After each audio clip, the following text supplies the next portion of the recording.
अरे अगर लड़ना है तो चलो लड़े। स्वर्ग दमन जादू संप्रदाय के शिष्यों को युद्ध की मुद्रा में देखकर सिद्धार्थ ने भी अपने आध्यात्मिक युवान को प्रसारित करना शुरू कर दिया। उसके 1,08,000 मूल ऋण सक्रिय हो गए। सिद्धार्थ, अशिष्ट मत बनो। तुम यहाँ किसी पर हमला कैसे कर सकते हो? तुम्हें 2 घंटे के लिए दीवार की ओर मुंह करके खड़े रहने की सजा दी जाती है। जुआन मास्टर की ठंडी चीख अचानक गूंजी। अरे 1 मिनट रुको। सिद्धार्थ चौंका। क्या जुआन मास्टर ही वह नहीं थे जिन्होंने उसे ऐसा करने के लिए कहा था?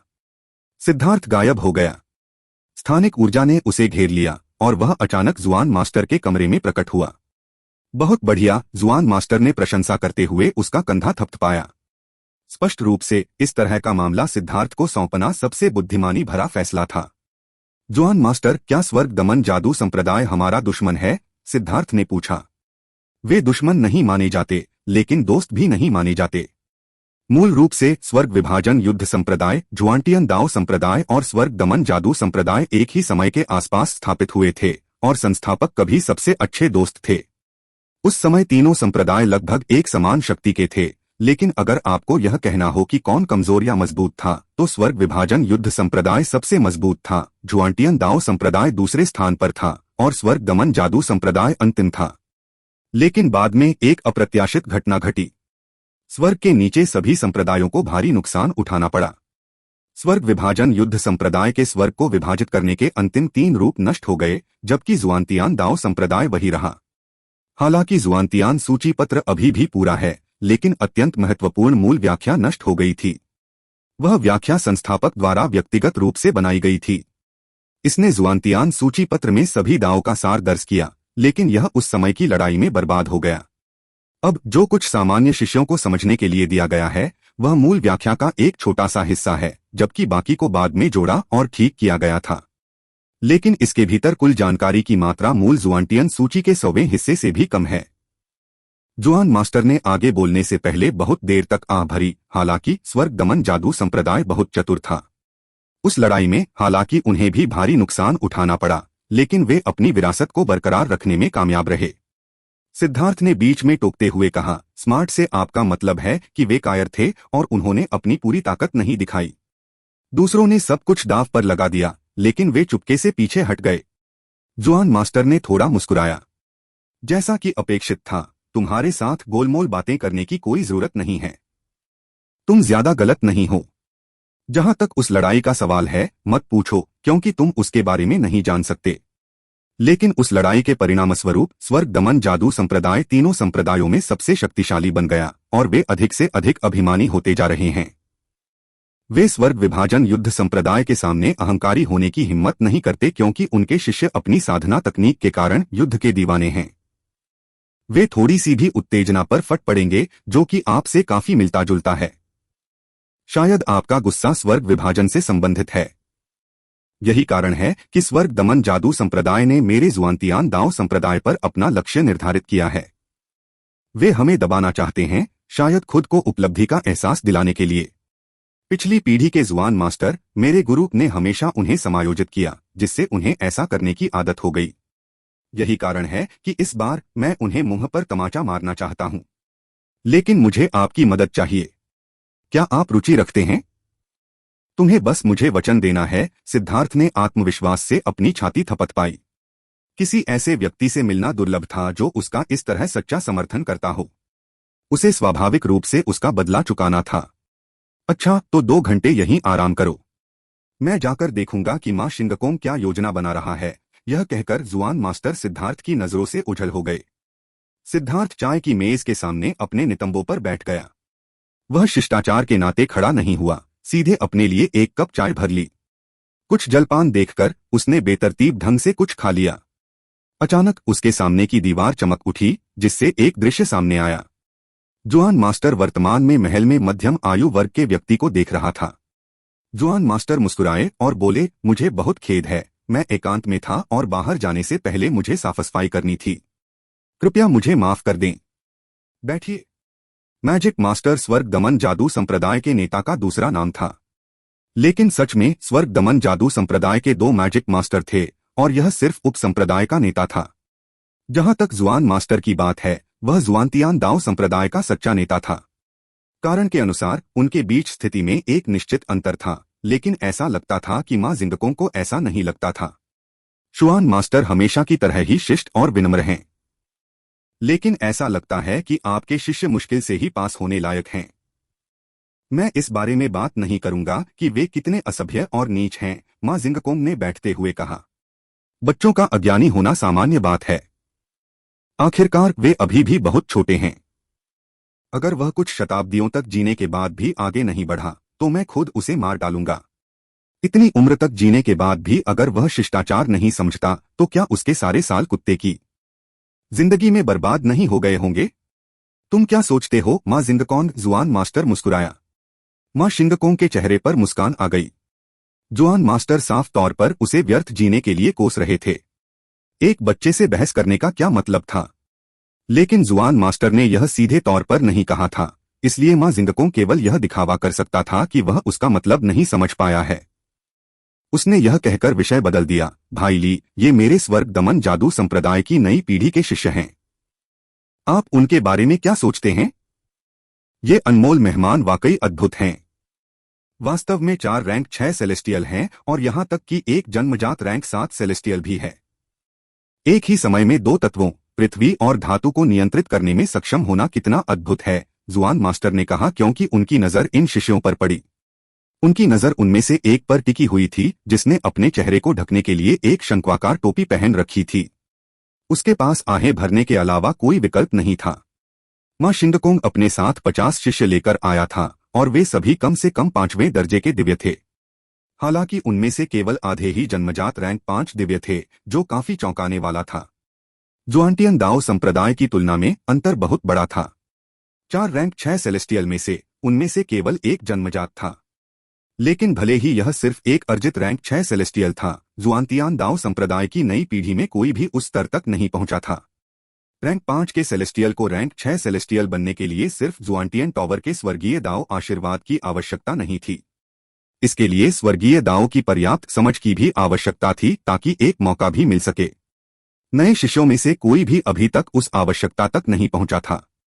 अगर वे इसे मजबूर करते तो आशीर्वाद बहुत संभव था कि विफल हो जाता और विफलता किसी भी शिष्य के लिए एक बड़ा झटका होती। इसलिए जुआनटियान दाओ संप्रदाय ने इसकी कोशिश नहीं की। सबसे चौंकाने वाली बात यह थी कि वह 7वें दर्जे का दिव्य प्राणी था। उसकी धातु और पृथ्वी ऊर्जा एक राक्षसी बिंदु तक संघनित थी। वह निश्चित रूप से एक अत्यंत भयानक प्रतिभाशाली व्यक्ति था।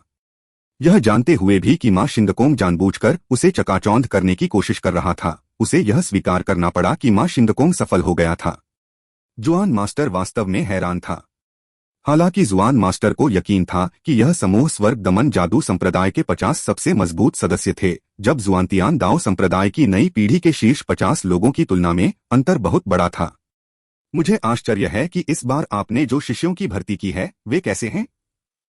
अभी मैंने कोई उल्लेखनीय शिष्य नहीं देखा, मां जिंगकोंग ने उत्सुकता से कहा।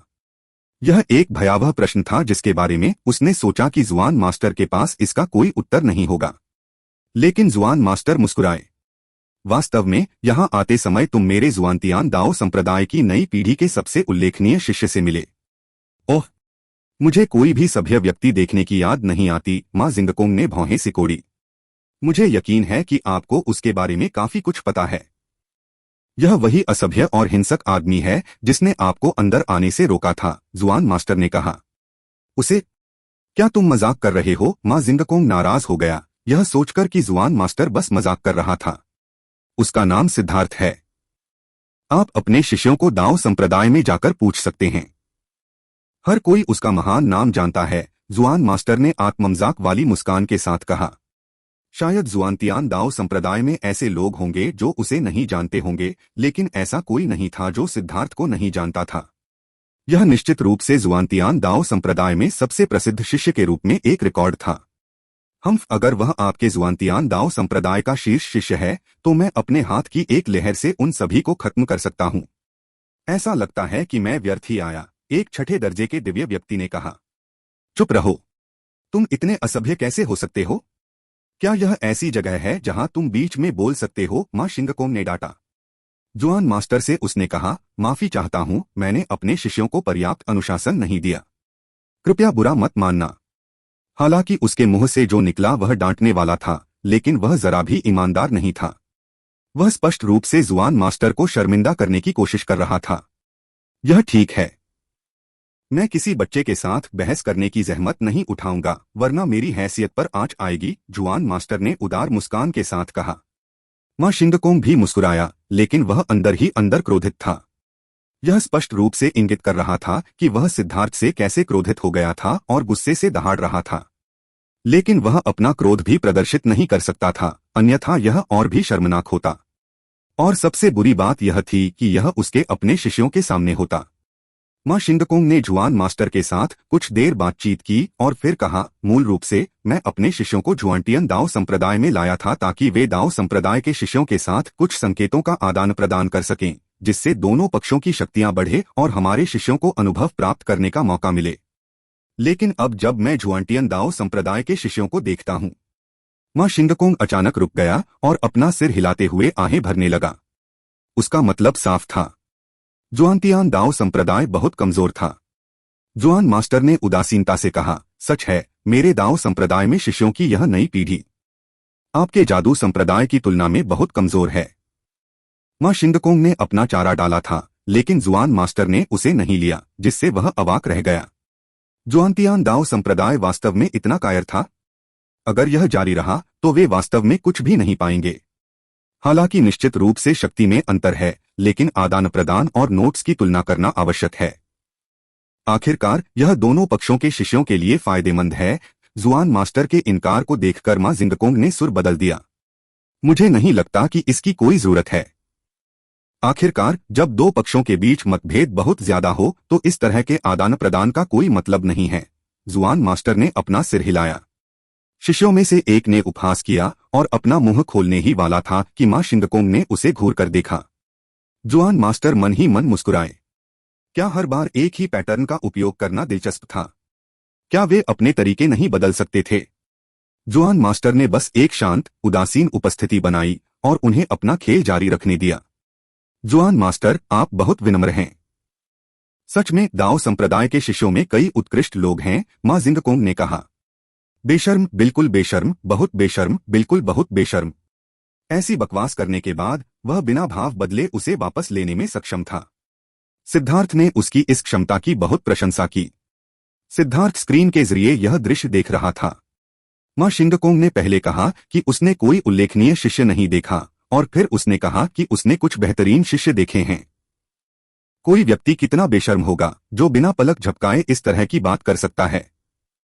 अब उसे समझ में आ गया था कि जुआन मास्टर ने ऐसा क्यों कहा था कि स्वर्ग दमन जादू संप्रदाय अधिक से अधिक दबंग होता जा रहा है। वे स्पष्ट रूप से जुआनटियन दाओ संप्रदाय को रौंदने पर आमादा थे। यह संकेतों का आदान प्रदान कैसे था? उन्हें स्पष्ट रूप से दूसरों को कुचलने में आनंद मिलता था। जुआनटियन दाओ संप्रदाय के पास उनके साथ संकेतों का आदान प्रदान करने के लिए रैंक 5 के कितने दिव्य लोग थे? वे मूल रूप से एक ही स्तर पर नहीं थे। लेकिन एक बात थी जिसने उसे चौंका दिया, इन शिष्यों की शक्ति। उनकी वर्तमान उपलब्धियों में से कितनी स्वर्ग दमन जादू संप्रदाय से संबंधित थीं? क्या यह सच में वैसा ही था जैसा जुआन मास्टर ने कहा था और स्वर्ग दमन जादू संप्रदाय ने अपनी पूरी विरासत को बनाए रखने में कामयाबी हासिल की थी? इससे इतना बड़ा अंतर पैदा हुआ। सेलेस्टियल को जन्मजात और अर्जित प्रकारों में विभाजित किया गया था, लेकिन तथाकथित जन्मजात प्रकार जरूरी नहीं कि उस स्तर पर पैदा हुए हों। उदाहरण के लिए, एक जन्मजात रैंक 6 सेलेस्टियल के रूप में पैदा नहीं हुआ था। इसके बजाय इसका मतलब था कि उनके पास स्वाभाविक रूप से 6 प्रकार के मुख्य स्वर्गीय दाव रून थे। लेकिन इन रूनों को एक एक करके सक्रिय करना पड़ता था। जितने भी वे जागृत होते थे वे उसी रैंक के होते थे। जहां तक अधिग्रहित सेलेस्टियल्स का प्रश्न है, उन्होंने अपने मूल रूनों के ऊपर एक नया स्वर्गीय दाव रून आधार के रूप में निर्मित किया। उदाहरण के लिए, रैंक 4 के सेलेस्टियल में केवल 4 स्वर्गीय दाव रून होते हैं, लेकिन विभिन्न तरीकों से उनके लिए एक नए स्वर्गीय दाव रून को संघनित करके रैंक 5 के सेलेस्टियल बनने की संभावना थी। लेकिन तब वे एक अर्जित रैंक 5 के सेलेस्टियल होंगे और उनके और जन्मजात रैंक 5 के सेलेस्टियल के बीच एक निश्चित अंतर था। सच में जुआनटियन दाओ संप्रदाय के नए शिष्यों में से केवल एक ही व्यक्ति था जो जन्मजात 6ठी श्रेणी का दिव्य बन सकता था, और वह था हुआ शिव। हालांकि उसने केवल 5 रून जागृत किए थे और वर्तमान में उसके पास अपने 6ठे स्वर्गीय दाओ रून को जागृत करने की शक्ति नहीं थी। लेकिन स्वर्ग दमन जादू संप्रदाय में 4 रैंक 6 सेलेस्टियल थे और एक भयानक रैंक 7 सेलेस्टियल था। शेष सभी रैंक 5 थे, जिनमें से आधे जन्मजात रैंक 5 थे। यह पॉइंटर्स का आदान प्रदान नहीं था, यह पूरी तरह से एक क्रूर पिटाई थी। क्या सचमुच जुआंटियन दाओ संप्रदाय और स्वर्ग दमन जादू संप्रदाय के बीच इतना बड़ा अंतर है? सिद्धार्थ ने सोचा। महल में जुआन मास्टर अभी भी मां जिंगकोंग के साथ बातचीत कर रहे थे। हर बार जब पॉइंटर्स के आदान प्रदान का विषय आता तो जुआन मास्टर कुशलता से इसे टाल देते, जिससे मां जिंगकोंग क्रोधित हो जाता। लेकिन वह भी असहाय था। जुआन मास्टर, मैं अपने शिष्यों को जुआंटियन दाओ संप्रदाय में लाने के लिए 3 दिनों तक दौड़ता रहा। मूल रूप से लक्ष्य संकेतों का आदान प्रदान करना और दोनों पक्षों की सामंजस्यपूर्ण सहायता करना था। क्या आप वास्तव में मुझे यह चेहरा नहीं देंगे? अंत में मां जिंगकोंग ने धैर्य खो दिया और सीधे मुद्दे पर आ गया। वे लड़ने आए थे। जुआन मास्टर ने अपनी चाय पी और कहा, गुस्सा क्यों करें? जब 2 पक्षों के बीच शक्ति का अंतर इतना बड़ा है तो लड़ाई क्यों करें? मां जिंगकोंग ने ठंडे स्वर में कहा, हम दोनों पक्षों की मदद करने के लिए बहुत जुनून के साथ इतनी दूर से आए हैं। क्या आपको नहीं लगता कि आप मुझे इतना छोटा सा चेहरा भी न देकर बहुत आगे बढ़ रहे हैं? इसके अलावा हमारे संप्रदायों के रिश्ते बहुत अच्छे हैं और हम हर कुछ दशकों में एक आदान प्रदान भी करते हैं। मुझे नहीं लगता कि यह आपके लिए अच्छा होगा यदि आपके इनकार की खबर सार्वजनिक हो गई। कितना बेवकूफ है। सिद्धार्थ मां जिंगकोंग को हंसी का पात्र मानने से खुद को नहीं रोक पाया। उसकी योजना बनाने की क्षमता बिल्कुल बेकार थी। उसमें जरा सी भी सूक्ष्मता या चतुराई नहीं थी। वह सिर्फ एक मूर्ख था जिसने अपना लक्ष्य हासिल न कर पाने के कारण उसे हासिल करने के लिए अपना पूरा चेहरा ही लुटा दिया। वह यहाँ जुआंटियन दाओ संप्रदाय को धमकाने के स्पष्ट इरादे से आया था, लेकिन जब उन्होंने धमकाए जाने से इनकार कर दिया तब भी उसने बहुत ही धार्मिक दिखावा किया। सिद्धार्थ ने कभी किसी को ऐसा नहीं देखा था। सबसे महत्वपूर्ण बात यह है कि स्वर्ग दमन जादू संप्रदाय का उन्हें डराने धमकाने का उद्देश्य क्या था? क्या यह सिर्फ दिखावा करना था? यह तर्कसंगत लगता है। लेकिन मेरे शिष्य स्पष्ट रूप से कमजोर हैं। अगर हम वही करते हैं जो हमने पहले किया था तो क्या मेरा दाओ संप्रदाय पिछली बार से भी ज्यादा नहीं हार जाएगा? जुआन मास्टर ने अनिच्छा से कहा। जुआन मास्टर, पॉइंटर्स का आदान प्रदान करते समय थोड़ा सा दाव लगाना सिर्फ मनोरंजन के लिए है। क्या ऐसा हो सकता है कि आपका दाओ संप्रदाय इतना सा पैसा भी नहीं ला सकता? मां जिंगकोंग ने उत्सुकता से पूछा। जुआन मास्टर का चेहरा उदास हो गया। उनकी आंखों में क्रोध की झलक दिखाई दी, लेकिन यह जल्दी ही दब गया और उन्होंने उदासीनता से कहा, हमारे पास पैसा है लेकिन यह इसके लिए उपयुक्त नहीं है। ओह, क्या यह इतना छोटा है कि आप इसे बाहर नहीं ला सकते? मां जिंगकोंग ने उपहास किया। जादू मास्टर, आपका यह मजाक बहुत ज्यादा है। चाहे मेरा जुआंटियन दाओ संप्रदाय कितना भी गिर जाए, यह उस बिंदु तक नहीं पहुंचेगा। बस इतना है कि मुझे जो दाव लगाना है वह थोड़ा ज्यादा बड़ा है और उचित नहीं है। जुआन मास्टर की आवाज ठंडी हो गई। मां जिंगकोंग की आंखों में एक सुखद आश्चर्य की झलक दिखाई दी, लेकिन वह जल्दी ही छिप गई। बड़े आश्चर्य से उसने पूछा, तुम्हारी शर्त क्या है? यह कितनी बड़ी है? चाहे यह कितनी भी बड़ी क्यों न हो, मेरा स्वर्ग दमन जादू संप्रदाय इसका मुकाबला कर सकता है। ओह, तो फिर मैं शर्त लगाने के लिए युवा माउंटेन के सामने अपनी 8 मिलियन मील की स्पिरिट स्टोन खदान ले जाऊंगा, जुआन मास्टर ने कहा। मां जिंगकोंग दंग रह गया। वह एक सर्वोच्च खदान थी जो जुआंटियन दाओ संप्रदाय के 4 व्यापारिक स्तंभों में से एक थी। जुआन मास्टर इसके साथ जुआ खेल रहा था। मां जिंगकोंग ने जल्दी से निष्कर्ष निकाला कि जुआन मास्टर उसे डराने की कोशिश कर रहा था। उसने कहा, यह सिर्फ एक खदान है। यह मेरे स्वर्ग दमन जादू संप्रदाय के लिए कुछ भी नहीं है। हालांकि हमारे पास कोई आत्मा पत्थर की खदान नहीं है, इसलिए मैं अपनी अमर शॉकिंग झील पर दाव लगाऊंगा। इसके अंदर एक स्वर्ग आत्मा झरना है और मुझे इसके उपयोग के बारे में बताने की कोई जरूरत नहीं है न? यह निश्चित रूप से आपकी आत्मा पत्थर की खदान से कम मूल्य का नहीं है। मूल्य लगभग समान है, लेकिन क्या आपको ऐसा नहीं लगता कि यह मेरे दाओ संप्रदाय के लिए बहुत नुकसानदेह है? जुआन मास्टर ने पूछा। आपका क्या मतलब है? हमारे शिष्यों के बीच शक्ति का अंतर बहुत बड़ा है। आपकी श्रेष्ठता इतनी स्पष्ट है, तो क्या आपको नहीं लगता कि इस तरह का जुआ खेलना अनुचित है? मां जिंगकोंग को जुआन मास्टर का मतलब तुरंत समझ में आ गया। जुआन मास्टर चाहते थे कि वह अपनी चिप्स बढ़ाए। इस बारे में सोचते हुए वह सहमत हो गया। जब संभावनाएं उसके पक्ष में इतनी ज्यादा थीं, तो उसी राशि पर दाव लगाना जुआनटियन दाव संप्रदाय के साथ अन्याय था। तो आप चाहते हैं? मां जिंगकोंग ने पहले तो कुछ भी निश्चित रूप से कहने से इनकार कर दिया, इसके बजाय उसने खुद को और अधिक छूट दे दी। यह बहुत सरल है। यह जुआ मेरे दाव संप्रदाय के लिए प्रतिकूल है, इसलिए आपकी अमर शॉकिंग झील के अलावा मैं चाहता हूं कि आप अपनी medicine spirit valley, smelting immortal गुफा, 9 फूल स्पिरिट शिरा पर भी दाव लगाएं। जुआन मास्टर ने एक साथ 10 से ज्यादा नाम गिनाए, जिससे मां जिंगकोंग का चेहरा उदास हो गया। वह गुस्से में बोला, यह पूरी तरह से अनुचित है। वे स्थान कभी जुआनटियन दाओ संप्रदाय के व्यवसाय थे। बाद में कई मैत्रीपूर्ण संकेतों के आदान प्रदान के माध्यम से वे स्वर्ग दमन जादू संप्रदाय के व्यवसाय बन गए थे। अब जुआन मास्टर ने उन सभी को एक साथ सूचीबद्ध कर दिया था, जिससे मां जिंगकोंग को ऐसा महसूस हो रहा था कि जुआन मास्टर उसके साथ खेल रहे थे। मेरे शिष्य कमजोर हैं, इसलिए यह चुनौती मूलतः अनुचित है, जुआन मास्टर ने चाय पीते हुए हठपूर्वक कहा। मैं समझता हूं, मां जिंगकोंग ने ठंडे स्वर में कहा। वह समझ गया। जुआन मास्टर उसे डराने के लिए बहुत कुछ मांग रहा था। वह चाहता था कि यह चुनौती रद्द कर दी जाए। इससे यह भी साबित हो गया कि जुआन मास्टर को जीतने की कोई उम्मीद नहीं थी। यही कारण था कि उसने इतने सारे जुए के चिप्स की सूची बना रखी थी। अगर वे इस तरह जुआ खेलते तो स्वर्ग दमन जादू संप्रदाय दाव संप्रदाय की तुलना में कई गुना ज्यादा दाव लगाता। इससे मां जिंगकोंग क्रोधित हो गया। वह जानता था कि जुआन मास्टर बस दाव लगाना नहीं चाहता था, और यह एक बहाने से ज्यादा कुछ नहीं था। चूंकि आपको लगता है कि यह इसे निष्पक्ष बनाने का एकमात्र तरीका है, तो हम आपकी शर्तों के अनुसार कार्य करेंगे। मेरा स्वर्ग दमन जादू संप्रदाय फल फूल रहा है, और हम ऐसे छोटे मोटे व्यवसायों की परवाह नहीं करते। यह सिर्फ उत्साह बढ़ाने के लिए है। अगर इससे आपको खुशी मिलेगी तो मेरा स्वर्ग दमन जादू संप्रदाय आपके साथ रहेगा, मां जिंगकोंग ने कहा। जुआन मास्टर की आंखों में हैरानी की एक झलक दिखाई दी, लेकिन वह जल्दी ही गायब हो गई। जादू मास्टर, ध्यान से सोचो, यह कोई खेल नहीं है। आमतौर पर शांत रहने वाले जुआन मास्टर की आंखों में घबराहट के निशान मां जिंगकोंग से नहीं बच पाए। इससे उसका अनुमान और भी पुख्ता हो गया, और वह मन ही मन हंस पड़ा। बेशक मैंने इस पर विचार किया है। जुआन मास्टर, आप अपनी बात से पीछे नहीं हटेंगे, है न? मां जिंगकोंग ने भयावह रूप से मुस्कुराया। जुआन मास्टर ने ठंडी सांस ली और अपना हाथ हिलाया। हवा में एक रून संघनित हो गया और उसने मां जिंगकोंग को ठंडी निगाहों से देखा।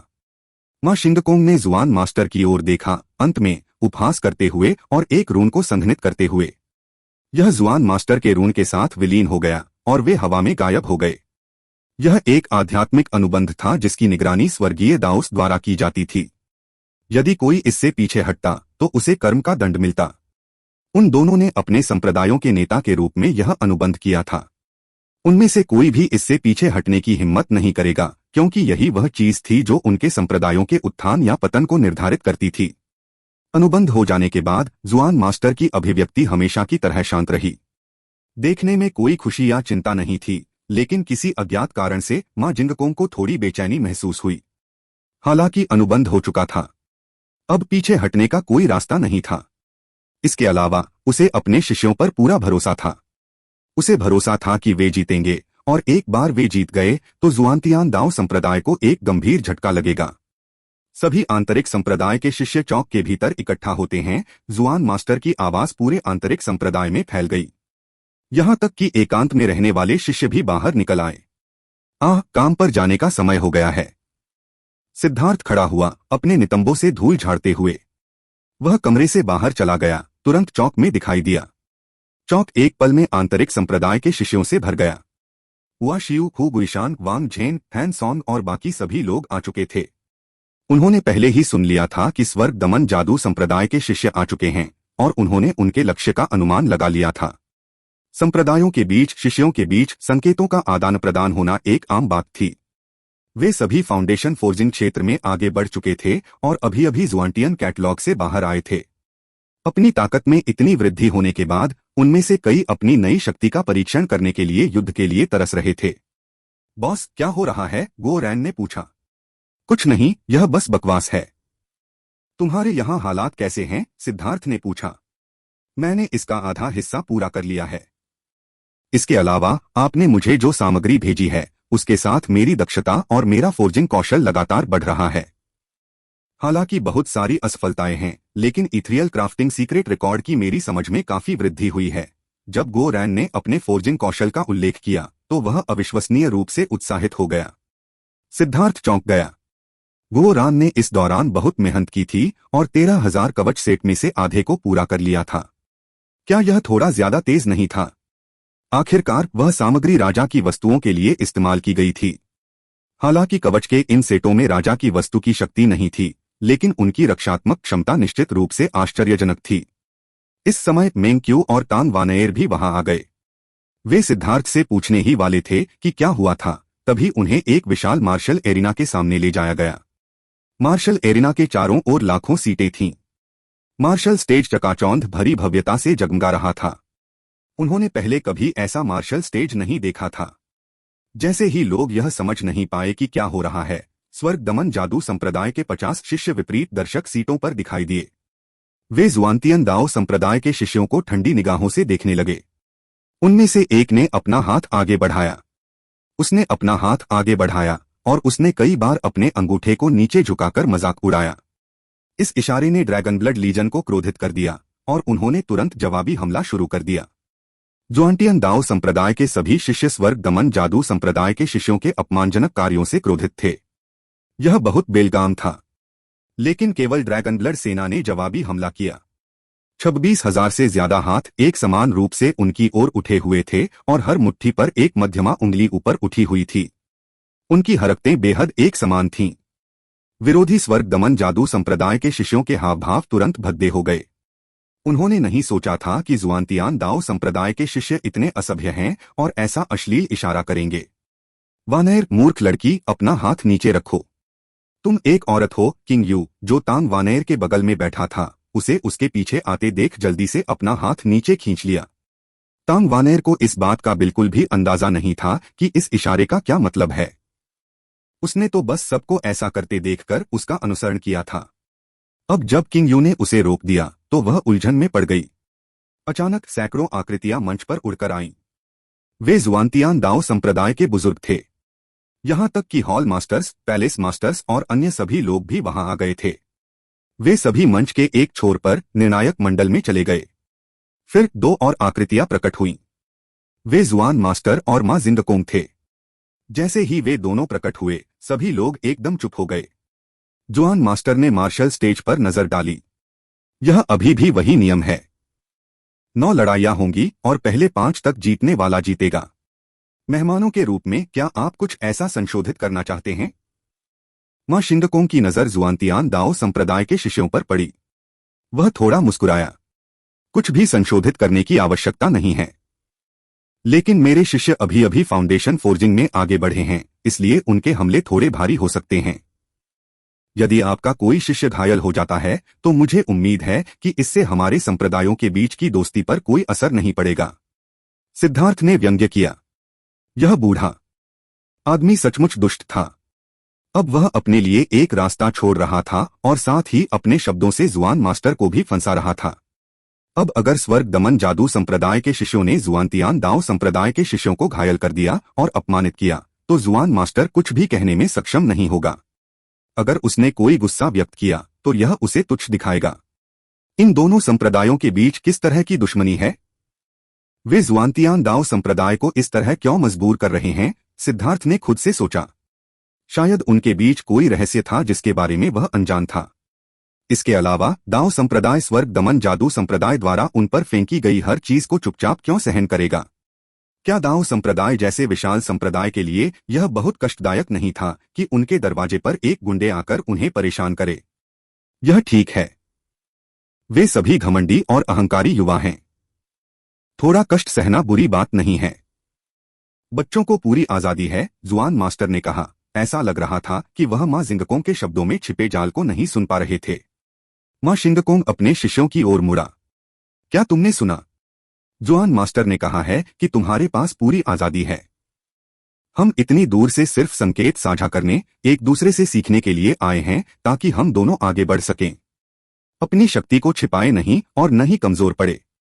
अपनी असली शक्ति को बाहर लाए, समझे? स्वर्ग दमन जादू संप्रदाय के 5वें दर्जे के दिव्य पुरुषों में से एक ने अनिच्छा से कहा। लेकिन अगर हम पूरी ताकत से आगे बढ़ते हैं तो हम अंतिम क्षण में पीछे नहीं हट पाएंगे। अगर वे घायल, अपंग या मृत हो जाते हैं तो यह अच्छा नहीं होगा। उस रैंक 5 के दिव्य व्यक्ति ने जानबूझकर हुआ शियू, हु गुइशान, फैन सॉन्ग और अन्य रैंक 5 के दिव्य व्यक्तियों को देखा और ऐसा कहा। उसकी आंखों में केवल तिरस्कार था। यह शुद्ध उकसावे के साथ साथ अपमान भी था। मौत को आमंत्रित करना, फैन सॉन्ग ने गुस्से से दहाड़ते हुए कहा। उसके अंदर से हत्या की भावना फूट पड़ी। ये लोग इतने कमजोर और दुर्बल दिख रहे थे कि वह उन सभी को एक ही मुट्ठी में कुचलकर मार सकता था। हम्मा शिंगकोंग को समझ में नहीं आया कि क्या जवाब दे। वह जुआन मास्टर की ओर देखने लगा। युद्ध का चरण युद्ध के मैदान जैसा है। मुट्ठी और पैरों की कोई आंखें नहीं होती, इसलिए जीवन और मृत्यु स्वर्ग पर निर्भर है। इस पर जो कुछ भी होता है उसके लिए कोई बुरी भावना नहीं होगी। इसके अलावा हारने वाले शिष्यों को केवल यह कहना होगा कि वे मंच से उन्हें हटाने के लिए गठन के लिए हार स्वीकार करते हैं। यदि आप मरना नहीं चाहते हैं तो आप बस हार स्वीकार कर सकते हैं, जुआन मास्टर ने कहा। तब मैं निश्चिंत हो जाता हूं। चाहे कोई हताहत हो या न हो, मुझे उम्मीद है कि इससे हमारे संप्रदायों के बीच की दोस्ती पर कोई असर नहीं पड़ेगा, मां जिंगकोंग ने हंसते हुए कहा। अच्छा, तो चलिए शुरू करते हैं। खाली समारोह यहीं समाप्त होता है। लड़ाई शुरू हो, जुआन मास्टर ने घोषणा की। उन्होंने अभी बोलना समाप्त ही किया था कि स्वर्ग दमन जादू संप्रदाय का एक शिष्य मंच पर कूद पड़ा। उसने चिल्लाकर कहा, स्वर्ग दमन जादू संप्रदाय के लुओ फैंगलिंग ने जुआनतियान दाओ संप्रदाय के किसी विशेषज्ञ से संकेत मांगे हैं। उनके शब्द इस प्रकार की चुनौती से मेल खाते थे, लेकिन उनकी आंखों में उत्तेजना बिल्कुल छिपी नहीं थी। मैं तुम्हें ले चलूंगा, एक कर्कश आवाज गूंजी। फान सोंग पहले ही मार्शल स्टेज पर चढ़ चुका था। फान सोंग अब पहले स्वर्ग स्टेज पर पहुंच चुका था और वह सुनहरे वज्र की मूर्ति की तरह दिख रहा था। उसका जंगली और दबंग आभा बहुत प्रभावशाली था। जुआनतियान दाओ संप्रदाय के फैन सॉन्ग आपकी सलाह लेने आए हैं। फैन सॉन्ग ने थोड़ा सिर झुकाया, लेकिन जैसे ही वह युद्ध की स्थिति में पहुंचा, उसका आध्यात्मिक युवान पहले से ही घूम रहा था। एल्डर हॉल मास्टर ने सिर हिलाया और हाथ हिलाया। मंच के कोनों में 4 खंभे जल उठे, जिससे एक बहुत बड़ा अवरोध बन गया। अगर आपको लगता है कि आप जीत नहीं सकते तो आप हार मान सकते हैं। अपनी जान को व्यर्थ न गवाएं। लड़ाई अब शुरू होती है। मरना। फैन सॉन्ग ने विरोधी शिष्य पर चीते की तरह वार किया। उसके अंदर से रंग फूट पड़े, वे सभी चकाचौंध करने वाली रोशनी से चमक रहे थे। मुक्का मारते ही उसका ब्लड क्यू भी फूट पड़ा। जुआनतियान दाओ संप्रदाय के शिष्य प्रशंसा से सिर हिलाए बिना नहीं रह सके। वह वास्तव में एक स्वर्गीय प्रतिभा होने के योग्य था। एक पल में उसने अपने स्वर्गीय दाओस की पुकार, अपने आत्मिक रक्त, साथ ही स्वर्ग और पृथ्वी के साथ विलय की शक्ति को बुलाया था। उसकी युद्ध शक्ति तुरंत शिखर पर पहुंच गई। धमाका।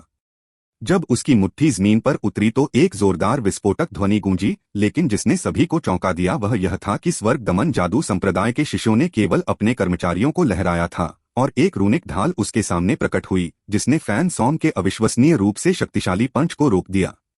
क्या जुआनतियान दाओ संप्रदाय के सभी शिष्य चौंक गए? फैन सॉन्ग ने स्पष्ट रूप से बिल्कुल भी पीछे नहीं हटा था, लेकिन उसके हमले को इस तरह से रोक दिया गया था। रूनिक ढाल बड़ी नहीं थी, यह सिर्फ 3 फीट व्यास की थी। इसके अंदर के रून भंवर की तरह घूम रहे थे और फैन सॉन्ग की ऊर्जा को खा रहे थे। बस क्रूर ताकत। अगर आपके पास बस इतना ही है तो आपको खुद को शर्मिंदा करने के बजाय जल्दी से हार मान लेनी चाहिए, स्वर्ग दमन जादू संप्रदाय के शिष्य ने उपहास किया। उसका रूप अभी भी बहुत सहज और सहज था, मानो उसे अपनी आंखों में फैन सॉन्ग रखने की कोई जरूरत नहीं थी। जुआनतियान दाओ संप्रदाय के सभी शिष्य दंग रह गए। स्वर्ग दमन जादू संप्रदाय के शिष्यों का एक यादृच्छिक सदस्य फैन सॉन्ग से मेल खाने में सक्षम था। क्या शक्ति का अंतर वास्तव में इतना बड़ा था? क्या हो रहा है? उसने कोई हाथ की मुहर भी नहीं बनाई, लेकिन वह एक जादुई कला को उजागर करने में कामयाब रहा। यह कैसे संभव है? गो रान ने पूछा। इसका संबंध उसके कर्मचारियों से है, या अधिक सटीक रूप से कहें तो कर्मचारियों में मौजूद क्रिस्टल से है। उसका आध्यात्मिक युवा क्रिस्टल के भीतर की ऊर्जा को सक्रिय कर देता है, जिससे जादुई कलाएं तुरंत सामने आ जाती हैं, सिद्धार्थ ने अनुमान लगाया। उनकी दृष्टि अविश्वसनीय रूप से तेज थी। सिद्धार्थ को पहले तो यह जानने की उत्सुकता हुई कि स्वर्ग दमन जादू संप्रदाय के शिष्य अपनी छड़ें छोड़ने से क्यों इनकार कर रहे थे। अब वह जानता था कि ये छड़ें ही थीं जहां उनकी सारी साधना का आधार संघनित था। बिना छड़ियों के वे अपंग हो जाएंगे। कमीने मर जा। फैन सॉन्ग चौंक गया, लेकिन वह दहाड़ उठा और उसके माथे की नसें उभर आईं। ऐसा लग रहा था जैसे सांप उसकी बाह पर लौट रहे हों। उसकी मुट्ठी की शक्ति ज्वालामुखी की तरह फट गई। रूनिक ढाल तुरंत फट गई और फैन सॉन्ग की दूसरी मुट्ठी निर्दयता से टूट गई। हेगमन हॉल के शिष्यों ने जयकारे लगाए, लेकिन अचानक उन्हें एहसास हुआ कि स्वर्ग दमन जादू संप्रदाय के शिष्य गायब हो गए थे। फैन सॉन्ग की मुट्ठी ने हवा के अलावा कुछ नहीं मारा और अपनी खुद की शक्ति के कारण वह आगे की ओर लड़खड़ा गया। फैन सॉन्ग ने अपना सिर उठाया और देखा कि उसका प्रतिद्वंद्वी हवा में उड़ गया था। उसकी पीठ पर कोई पंख नहीं थे। वह बस हवा में खड़ा था और उसे नीचे देख रहा था। तुम बहुत कमजोर हो, इसे यहीं खत्म होने दो। तिरस्कार के भाव से उसने अपनी छड़ी हिलाई। रूणों से भरा एक आकाश दिखाई दिया। गिरती हुई मुरझाती हुई हवा, मेरे सामने घनीभूत हो जाओ, मेरी आज्ञा मानो। जैसे ही उसने अपनी छड़ी लहराई, अधिक से अधिक रन प्रकट हुए और असीम पवन ऊर्जा संघनित होकर हवा में गड़गड़ाने लगी। कितनी शुद्ध पवन ऊर्जा! तांग वानेर ने चौंक कर चीख मारी। एक साथी पवन विशेषता विशेषज्ञ के रूप में वह इस तरह की ऊर्जा के प्रति सबसे अधिक संवेदनशील थी। जादुई कलाओं का उपयोग करने का यह तरीका अजीब है। कर्मचारियों में क्रिस्टल की रूनिक ऊर्जा का उपयोग करते हुए उन्होंने केवल अपने आध्यात्मिक युवान को एक मार्गदर्शक के रूप में इस्तेमाल किया। स्वर्ग और पृथ्वी की ऊर्जा के साथ विलय करने और क्रिस्टल में रूनों को सक्रिय करने के लिए अपनी आध्यात्मिक शक्ति का उपयोग करना, यह एक अद्भुत तरीका है, सिद्धार्थ ने खुद से कहा। उसने पहले कभी ऐसा कुछ नहीं देखा था। पवन विस्फोट भंवर। स्वर्ग दमन जादू संप्रदाय के शिष्य ने तब तक जप जारी रखा जब तक कि उसकी आवाज दुनिया के सभी वायु तत्वों को बुलाने लगी। यह सब एक विशाल भंवर में संघनित हो गया जिसने फैन सॉन्ग पर हमला किया। फैन सॉन्ग भयभीत था। उसने पाया कि उसके प्रतिद्वंद्वी ने उसे घेर लिया है। एक भयंकर दहाड़ के साथ रून ने उसकी मुट्ठियों को ढक लिया और उसने एक मुक्का मारा। धमाका! फैन सॉन्ग की विशाल मुट्ठी तुरंत ही संपर्क में आने पर उड़ गई और वह तूफान में समा गया। मांस में तेज ब्लेडों के घुसने की आवाज गूंज उठी, जिससे सभी के सिर की त्वचा सुन्न हो गई। अचानक फैन सॉन्ग की उग्र दहाड़ सुनाई दी। यह अज्ञात था कि उसने कौन सी तकनीक का इस्तेमाल किया था, लेकिन भंवर फट गया। फैन सॉन्ग के माथे पर एक रून चमक उठा था। उसने स्पष्ट रूप से अपने मूल रून को सक्रिय करने के लिए अपने अंतिम तुरुप के पत्ते का इस्तेमाल किया था, लेकिन अब वह खून और अनगिनत चोटों से लथपथ था। ध्यान रहे! अचानक किसी ने चिल्लाया। अफसोस की बात है कि मार्शल स्टेज के अवरोध ने बाहरी दुनिया के शोर को रोक दिया। फैन सॉन्ग इसे सुन नहीं सका। जैसे ही फैन सॉन्ग ने तूफानी भंवर को तोड़ा, एक बर्फ का तीर चुपचाप उसकी पीठ में घुस गया। जैसे ही वह उसमें घुसा, फैन सॉन्ग बर्फ की एक परत में ढक गया। उसी समय प्रकाश की एक किरण उसके सिर पर पड़ी। बाहर खड़े शिष्यों ने यह साफ देखा। यह स्पष्ट रूप से संकेतों का आदान प्रदान नहीं था, बल्कि एक क्रूर हत्या थी। फैन सॉन्ग बर्फ में ढका हुआ था, हिलने में असमर्थ था। एक बार जब प्रकाश की किरण उसके सिर में घुस गई, तो उसकी आत्मा निश्चित रूप से समाप्त हो जाएगी। मैं हार मानता हूं। फैन सॉन्ग बहुत भयभीत हो गया और अपनी बची हुई आखिरी शक्ति का उपयोग करते हुए उसने वह एकमात्र चीज चिल्लाकर कही जो उसकी जान बचा सकती थी। प्रकाश की किरण फैन सॉन्ग के सिर में घुस गई, जिससे सभी लोग दंग रह गए। हालांकि यह सिर्फ एक दृश्य था। फैन सॉन्ग को पहले ही ले जाया जा चुका था। वह मारे जाने से बस कुछ ही कदम दूर था। क्या बकवास है!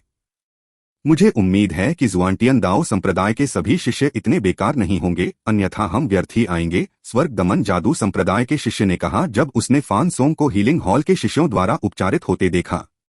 सभी पर अपनी ठंडी निगाह घुमाने के बाद वह मंच से उड़ गया। जब कोई व्यक्ति हार मान लेता तो अवरोध अपने आप ही हट जाता। बकवास! कितना घमंडी! गुयान ने अपनी मुट्ठी भींच ली। हालांकि उसके पास अहंकारी होने की योग्यता है, यू जिफेंग ने अपने जाते हुए व्यक्ति को देखते हुए कहा। उपचार करने वाले शिष्यों की मदद से फैन सॉन्ग आखिरकार बैठने में सक्षम हो गया। लेकिन जब उसने अपने शरीर से आइस क्यूई को बाहर निकालने की कोशिश की तो उसका शरीर कांपता रहा। उस आइस क्यूई ने लगभग उसकी जान ले ली थी। स्वर्ग दमन जादू संप्रदाय के क्यू युआनशांग ने जुआंटियन दाओ संप्रदाय के महान शिष्यों से संकेत मांगे हैं।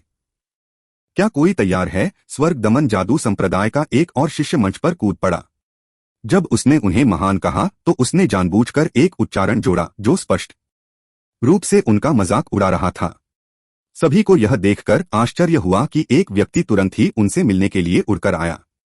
जुआनतियान दाओ संप्रदाय के हुगुइशान आपकी सलाह लेने आए हैं। किसी को भी उम्मीद नहीं थी कि उन्हें चुनौती देने वाला दूसरा व्यक्ति हुगुइशान होगा। इससे ड्रैगन ब्लड लीजन के सदस्य हैरान रह गए।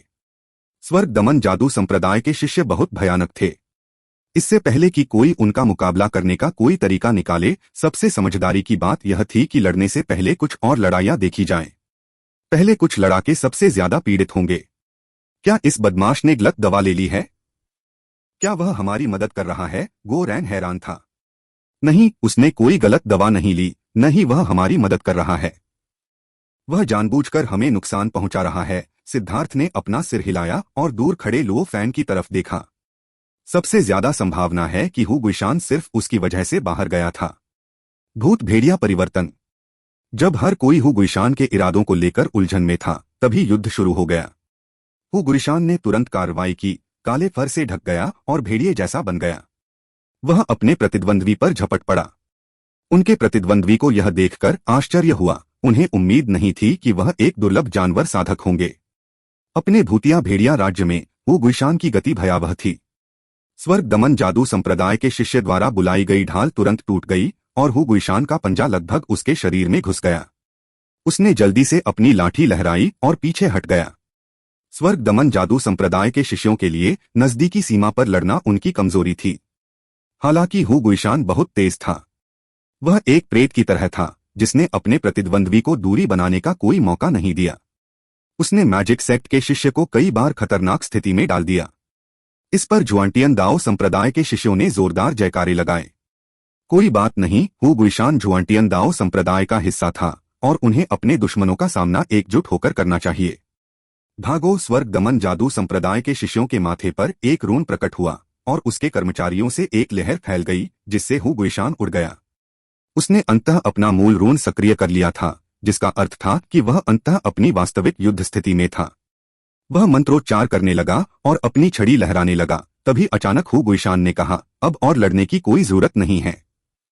जब तुम पूरी तरह से नुकसान में थे, तब भी मैं तुम्हें हरा नहीं सका। मैं हार मानता हूं। हुगुइशान मंच से गायब हो गया। उसके प्रतिद्वंद्वी का चेहरा थोड़ा बदसूरत था क्योंकि उसने अपनी लहराती हुई छड़ी रोक दी थी। अभी अभी उसे बुरी तरह भागने पर मजबूर होना पड़ा था, जिससे उसकी प्रतिष्ठा गिर गई थी। अब जब वह जवाबी हमले की तैयारी कर रहा था, तो उसके प्रतिद्वंद्वी ने हार स्वीकार कर ली। वह लगभग खून की खांसी करने लगा। बेकार का कूड़ा, तुममें जरा सी भी हिम्मत नहीं है। तुम्हें तो बस खुदकुशी कर लेनी चाहिए। शिष्य ठंडे मन से मंच से कूद गया। 2 बार पिटने के बाद भी जुआन मास्टर के चेहरे पर कोई भाव नहीं था। उसके चेहरे पर जरा सी भी भावना नहीं थी। इससे मां शिंगकोंग को अपने अनुमान पर और भी यकीन हो गया। जैसा कि उम्मीद थी, जुआन मास्टर सिर्फ अपनी संपत्ति और अपनी प्रतिष्ठा की रक्षा के लिए उसे डराने की कोशिश कर रहा था। अफसोस की बात है कि मां शिंगकोंग उसके झांसे में नहीं आया। जुआन मास्टर के वर्तमान हाव भाव को देखकर ऐसा लग रहा था कि उसने पहले ही अपनी हार स्वीकार कर ली है। यहां तक कि जब मां शिंगकोंग ने अपने शिष्यों को और भी अपमानजनक शब्दों में संबोधित किया, तो जुआन मास्टर ने कोई प्रतिक्रिया नहीं की। ऐसा लगा जैसे उन्होंने उनकी बात सुनी ही नहीं। बॉस, वे जानबूझकर हमें गुस्सा दिलाने की कोशिश कर रहे हैं, गुयांग ने गुस्से से कहा। अगर तुम्हें पता है कि यह जानबूझकर किया गया है, तो तुम गुस्सा क्यों हो रहे हो? सिद्धार्थ ने पूछा। क्योंकि वे बहुत घृणित हैं। मैं खुद को नियंत्रित नहीं कर सकता। गुयांग ने अपनी मुट्ठियां भींच ली। अगर तुम लड़ने जाना चाहते हो तो जाओ, मैं तुम्हें नहीं रोकूंगा, सिद्धार्थ ने कहा। यह बड़ा बदमाश भी चालें चलने लगा था। गुयांग बहुत खुश था और वह मंच पर कूदने ही वाला था कि उसे एक अन्य व्यक्ति ने रोक दिया। इसे मेरे ऊपर छोड़ दो। आश्चर्य की बात यह थी कि यह हुआ शियू थी। उसने गुयांग को रोक दिया था और अब सिद्धार्थ की ओर देखा। अगर लेडी शियू जाना चाहती है तो हम स्वाभाविक रूप से खुश होंगे, सिद्धार्थ मुस्कुराया। सच में वह जानता था कि हुआ शियू प्रतिस्पर्धी और युद्धप्रिय है। फैन सॉन्ग और हुगुइशान की लगातार हार ने उसे उकसाया था और वह अपनी ताकत साबित करना चाहती थी, या शायद यह कहा जा सकता है कि वह साबित करना चाहती थी कि एक महिला की ताकत किसी पुरुष से कम नहीं है। यहां तक कि वांग ज़ेन भी लड़ना चाहता था, लेकिन हुआ शियू ने उसे हरा दिया। तो मैं शिष्टाचार पर खड़ा नहीं रहूंगा। मैं किसी दिन धन्यवाद के तौर पर तुम्हें शराब पिलाऊंगा। हुआ शियू ने सिर हिलाया और मार्शल स्टेज पर उड़ गया। तुमने दूसरी औरत को कब जीता? तांग वानेर ने बड़बड़ाते हुए कहा। सिद्धार्थ के चेहरे पर उदासी देखकर वह हंसी। मैं तो बस तुम्हें चिढ़ा रही थी। इतना गंभीर मत बनो। ऐसे मत बनो।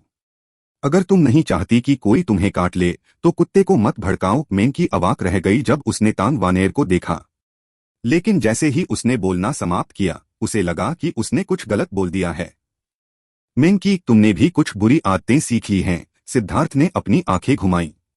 क्या वह परोक्ष रूप से उसे कोस रही थी? ठीक इसी समय मार्शल स्टेज से एक जोरदार धमाका हुआ। उन दोनों ने पहले ही मुक्का मारा था। वह शिव फूलों की पंखुड़ियों के समुद्र से घिरी हुई थी और वे हिंसक रूप से उसके प्रतिद्वंद्वी पर टूट पड़े। उसके प्रतिद्वंद्वी ने अपने पूर्ववर्ती से सबक सीखा था। उसने अपनी छड़ी लहराते हुए एक निश्चित दूरी बनाए रखी। एक विशाल इंद्रधनुषी फीनिक्स उड़कर हुआ शिव के पंखुड़ी वाले समुद्र से टकराया। इस फीनिक्स ने न केवल अपनी पंखुड़ियों के समुद्र को तोड़ दिया, बल्कि जब वह हुआ शिव तक पहुंचा तो उसमें विस्फोट भी हो गया। हालांकि हुआ शिव को लगा कि कुछ गड़बड़ है और उसने तुरंत अपने बचाव के उपाय किए, लेकिन वह बहुत करीब पहुंच गई थी। वह पीछे की ओर उछली। उसके मुंह के कोने से खून बह रहा था। माफ करना, मैंने तुम्हें खून बहा दिया है।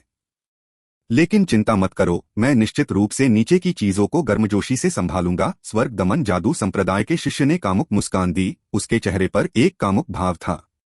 अब सिद्धार्थ को भी कुछ हत्या का इरादा महसूस हुआ। इस शिष्य में इतनी भी शिष्टता नहीं थी कि वह किसी महिला से ऐसी बात कहे। इसके अलावा स्वर्ग दमन जादू संप्रदाय के अन्य शिष्यों ने उसकी बात सुनकर खुशी मनाई और हंसे। इससे जुआनतियान दाओ संप्रदाय के शिष्य और भी अधिक क्रोधित हो गए। इस व्यक्ति को मर जाना चाहिए। तांग वानेर ने अपने दांत भींच लिए। वह बहुत ही दुष्ट था। रक्त सभी चीजों में घुल जाता है। पुष्प सागर स्वर्ग को दफना देता है। वह शिव भी क्रोधित हो गई और उसके माथे पर एक बहुत ही जटिल निशान दिखाई दिया। वह निशान उसकी सभी पंखुड़ियों पर भी दिखाई दिया। पंखुड़ी समुद्र उग्र लपटों की तरह भड़कने लगा और शून्य को चीरते हुए स्वर्ग दमन जादू संप्रदाय के शिष्य पर वार करने लगा। उसके चेहरे पर भाव बदल गए और उसने जल्दी से अपनी छड़ी हिलाई। मार्शल स्टेज से 3 बड़ी दीवारें उभर आईं और उसके सामने पानी का एक नीला पर्दा दिखाई दिया। 3 मिट्टी की दीवारें तुरंत नष्ट हो गईं, लेकिन जब उसकी पंखुड़ियां पानी के पर्दे से टकराईं तो वे उसे तोड़ने में कामयाब हो गईं, लेकिन उनमें अब कोई ऊर्जा नहीं बची थी। उसकी प्रतिद्वंद्वी ठंडी मुस्कान के साथ आकाश में उड़ गई। वह शिव मुसीबत में है। सिद्धार्थ की अभिव्यक्ति बदल गई। छोटी सुंदरी, अपना ख्याल रखना। मैं एक कठिन चाल चलने वाला हूं, इसलिए घायल मत हो जाना। उसकी प्रतिद्वंद्वी कामुकता से मुस्कुराई। विस्फोटित पृथ्वी कांटों का सागर। उसके कर्मचारियों पर एक पीले रंग का क्रिस्टल चमक उठा और असंख्य कांटे पृथ्वी से बाहर उड़ गए। यह हमला बहुत ही भयावह और अचानक था। इसके अलावा यह व्यक्ति बहुत ही चालाक था। इस जादुई कला का उपयोग करते समय उसने अपने मंत्रोच्चार की आवाज को छिपा लिया था। वह अपने कामुक रूप में ही जी रहा था। उसने वास्तव में बिना मुंह खोले मंत्रोच्चार करने की एक अत्यंत अजीब विधि सीख ली थी। यह लगभग धर्मनिरपेक्ष दुनिया के उदरवाचन की तरह था। उसने सभी को धोखा दिया था। वह काफी समय से इस जादुई कला को तैयार कर रहा था, जिससे इस वज्र प्रहार का प्रभाव अधिकतम हो सके। वह शिव ने ऐसा कदम पहले कभी नहीं देखा था और वह लगभग सहज ही हवा में उछल पड़ी। उसने जल्दी से अपने फूलों की पंखुड़ियों को याद किया, लेकिन उसी क्षण उसकी अभिव्यक्ति पूरी तरह बदल गई। हे क्षमा करें, मेरी जल ढाल बहुत चिपचिपी है। स्वर्ग दमन जादू संप्रदाय के शिष्य ने हंसते हुए कहा। अब जाकर सबने देखा कि हुआ शिव के फूलों की पंखुड़ियां गोंद से चिपकी हुई लग रही थीं। उन पर कुछ चिपका हुआ था जो बेहद घिनौना लग रहा था। उनकी गति कई गुना कम हो गई थी और उनके पास समय पर वापस लौटने का कोई रास्ता नहीं था। वह शिव जल्दी से ही धरती के कांटों को रोकने के लिए एक नई पंखुड़ी ढाल बना सकती थी, लेकिन ये धरती के कांटे अतुलनीय रूप से तीखे थे, जबकि हुआ शिव एक साथ इतनी सारी पंखुड़ियां नहीं जुटा पाई। वह कुछ को रोकने में कामयाब रही, लेकिन कुछ उसके पास पहुंचने में कामयाब हो गए। खून हवा में फैल गया। वह शिव ने बचने की पूरी कोशिश की, साथ ही उसने फूलों की पंखुड़ियां भी फेंकी ताकि धरती पर लगे कांटों को हटाया जा सके। लेकिन कांटों की संख्या बहुत ज्यादा थी और उनमें से एक कांटा सीधे उसके हाथ में जा लगा। उसकी आस्तीन भी फट गई, जिससे उसकी त्वचा दिखाई देने लगी। खून बहने लगा और जुआनतियन दाओ संप्रदाय के शिष्यों में से भयभीत चीखें निकलने लगीं। अधिक से अधिक मिट्टी के कांटे बाहर उड़ते रहे। वह शिव ने चकमा देते हुए नई फूलों की पंखुड़ियां बुलाईं, लेकिन अभी उसकी 99% फूल की पंखुड़ियां उस घिनौने गोंद से चिपकी हुई थीं, जिससे वे बहुत धीमी हो गई थीं। वे उसे बचाने के लिए वापस नहीं आ पा रही थीं और वह कई बार घायल हो गई, खून से उसके कपड़े रंग गए। लेकिन फिर भी उसने हार मानने से इनकार कर दिया। उसने अपनी पंखुड़ियों पर लगे उस शापित गोंद को हटाने की पूरी कोशिश की और उसे हटाने में बस थोड़ा समय लगा। छोटी बहन, नीचे अपना ख्याल रखना। स्वर्ग दमन जादू संप्रदाय के शिष्य ने अचानक उपहास किया और अपने डंडे को लहराया। हवा में कांटे अब वापस आ गए। सभी दिशाओं से हुआ शिव पर गोली चलाने लगे। हुआ शिव ने बचने की पूरी कोशिश की, लेकिन फिर भी एक तीर उसके कंधे में घुस गया। उसके शरीर का ऊपरी हिस्सा खून से रंग गया। अचानक धरती का एक कांटा तेजी से घूमकर उसके पैर में घुस गया और साथ ही उसके कपड़े भी फट गए। उसका पैर तुरंत सबके सामने आ गया। हुआ शिव क्रोधित, चौंकी हुई, शर्मिंदा और घबराई हुई थी। उसने मुंह में खून की उल्टी की और उसकी आभा तेजी से कम हो गई। अब उसके पास लड़ने की शक्ति नहीं थी। मैं हार स्वीकार करता हूं।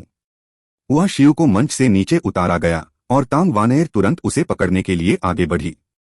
मेंग्क्यू ने हुआ शिव के पैरों को ढकने के लिए स्कर्ट निकाली, लेकिन वह पहले ही बेहोश हो चुकी थी।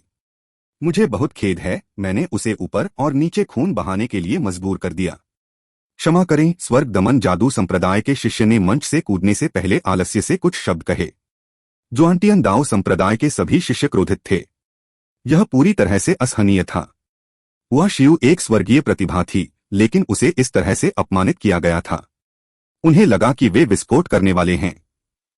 यहां तक कि जुआन मास्टर की उदासीन अभिव्यक्ति भी थोड़ी ठंडी हो गई। उसकी आंखों में एक हल्की हत्या की मंशा दिखाई दे रही थी, लेकिन उसने फिर भी कुछ नहीं कहा। बॉस, मैं जाकर उन्हें सबक सिखाऊंगा। गुयांग तुरंत आगे बढ़ा, लेकिन एक व्यक्ति उससे भी तेज था। तांग वानेर मार्शल स्टेज पर दिखाई दिया। बॉस, गुयांग जल्दी से रुक गया। उसे जाने दो। ऐसा नहीं है कि तुम उसके गुस्से को नहीं जानते। सिद्धार्थ ने तांग वानेर को देखा और फिर उसकी प्रतिद्वंद्वी को। उसके चेहरे पर चिंता का भाव दिखाई दिया। उसका प्रतिद्वंद्वी सिर्फ 3 फीट लंबा आदमी था और फिर भी उसकी कमर की परिधि कम से कम 8 फीट थी। वह एक ऐसे आदमी की तरह था जिसे बेरहमी से कुचल दिया गया हो। हालांकि उसका फिगर थोड़ा हास्यास्पद था, लेकिन वह सच में 5वीं श्रेणी का दिव्य प्राणी था और जन्मजात भी। धुंध की एक हल्की परत उसके शरीर को ढक रही थी, लेकिन सच में वह धुंध नहीं बल्कि धूल थी। एल्डर हॉल मास्टर की आवाज के बाद मार्शल स्टेज का अवरोध पुनः सक्रिय हो गया, जो युद्ध की शुरुआत का संकेत था। क्या जुआंटियन दाओ संप्रदाय में कोई पुरुष नहीं है? वे महिलाओं के झुंड को किस लिए भेज रहे हैं? अजीब मोटे ने अपना सिर हिलाया। उसने कामुकता से तांग वानेर को ऊपर से नीचे तक देखा। महिलाएं मंच पर बहुत उपयोगी नहीं हैं, केवल बिस्तर पर। PFFT। एक हवा के झोंके ने चुपचाप उसके चेहरे को काट दिया, जिससे खून की एक लंबी लकीर निकल गई। उसकी एक आंख नष्ट हो गई। अचानक हवा में गड़गड़ाहट भर गई और अनगिनत हवा के ब्लेड प्रकट हुए। नरक से सीधे आए दरांती की तरह उन्होंने मोटे आदमी पर वार किया। कितना खेदजनक है, सिद्धार्थ ने खुद से कहा। अगर तांग वानेर ने अपनी पवन ब्लेड का इस्तेमाल करके उसके कर्मचारियों को नष्ट कर दिया होता तो यह लड़ाई खत्म हो जाती, लेकिन ऐसा लगता था कि उसके पास अभी भी पर्याप्त युद्ध का अनुभव नहीं था। एक बार जब स्वर्ग दमन जादू संप्रदाय के शिष्यों को उनके कर्मचारियों से अलग कर दिया गया तो वे सिर्फ कुत्ते थे। पृथ्वी आत्मा आश्रय मोटे आदमी ने दर्द भरी चीखें निकाली, लेकिन महत्वपूर्ण क्षण में उसने फिर भी अपनी सुरक्षा का आह्वान किया। उसके सामने एक विशाल मिट्टी की मूर्ति प्रकट हुई। उसमें से असीम पृथ्वी का सार महसूस किया जा सकता था। तांग वानेर ने ताली बजाई। उसी समय 2 विशाल पवन ब्लेड एक दूसरे की ओर टकराए और मूर्ति के केंद्र में जा मिले। मूर्ति तुरंत उड़ गई। एक आंख वाला मोटा आदमी जो पीछे से जवाबी हमले की तैयारी कर रहा था उड़ गया। पागल तेज हवा के ब्लेड। हवा के झोंकों का एक समुद्र मोटे आदमी पर बरस पड़ा। हालांकि उसने रूनिक कवच का इस्तेमाल किया था, फिर भी उसे लाखों बार काटा गया। एक और हमला और वह मर जाएगा। गुओरान और अन्य लोगों का खून खौल उठा जब उन्होंने देखा। उसे इतनी बुरी तरह से पीटा जाना अविश्वसनीय रूप से संतोषजनक था। Peak heaven slash. Tang Waner ने हाथ की मुहरें बनाई और हवा में एक विशाल पवन ब्लेड संघनित हुआ। यह स्वर्ग दमन जादू संप्रदाय के मोटे की ओर कटाव किया। सिद्धार्थ खुद को आहें भरने से नहीं रोक पाई। यह स्पष्ट संकेत था कि उसे अभी भी युद्ध का अनुभव नहीं था। कभी कभी लोगों को मारने के लिए बड़ी चालें सबसे प्रभावी नहीं होती। पृथ्वी स्वर्गीय सितारा। अब मोटे आदमी को सांस लेने का मौका मिला और उसने अपनी छड़ी हिलाई। तुरंत ही वह धरती के एक बड़े गोले से घिर गया। इस गेंद ने पृथ्वी से ऊर्जा को शीघ्रता से अवशोषित कर लिया और इसका रंग मिट्टी पीले से सुनहरे पीले में बदल गया। धमाका। तांग वानेर के भयानक हमले के समय आकाशीय हवाएं भड़क उठीं। विशाल गेंद तुरंत ही टुकड़े टुकड़े हो गई। रांड, निकल जा।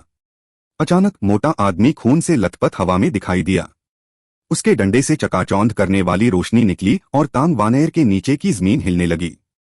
मिट्टी की दीवारें दिखाई दीं, जिसने उसे फंसा दिया। वह उनकी नजरों से ओझल हो गई। जमीन लगातार हिल रही थी क्योंकि अधिक से अधिक परतें उभर रही थीं। लेकिन अचानक वे नष्ट हो गए जब तांग वानेर ने अपना रास्ता बनाया। ठीक इसी समय आकाश में अंधेरा छा गया। सभी ने भयभीत होकर ऊपर देखा क्योंकि एक बहुत बड़ा हथौड़ा दिखाई दे रहा था। यह हथौड़ा युद्ध मंच के बराबर ही आकार का था। जब यह तांग वानेर पर टूट रहा था तो इसके चारों ओर का स्थान लगातार घूम रहा था। मोटे आदमी की केवल एक ही आंख थी और उसका चेहरा भयावह भाव से मुड़ा हुआ था, जिससे वह और भी अधिक डरावना लग रहा था। तांग वानेर के माथे पर एक रून चमक उठा और उसके चारों ओर हवा की धारें अचानक रुक गईं। ऐसा लगा जैसे समय एक पल के लिए रुक गया हो। हर पवन ब्लेड पर खून के रंग की रेखाएं उभर आईं। तांग वानेर ने अपनी आत्मा को अपनी हर एक पवन ब्लेड से जोड़ने के लिए अपने स्पिरिट ब्लड को सक्रिय कर लिया था। दिव्य पवन ब्लेड। तांग वानेर युद्ध की देवी की तरह लग रही थी जब उन शक्तिशाली पवन ब्लेडों की गड़गड़ाहट हो रही थी। वे एक विशाल ब्लेड में एकत्रित हो गए जिसने हथौड़े को काट दिया। धमाका।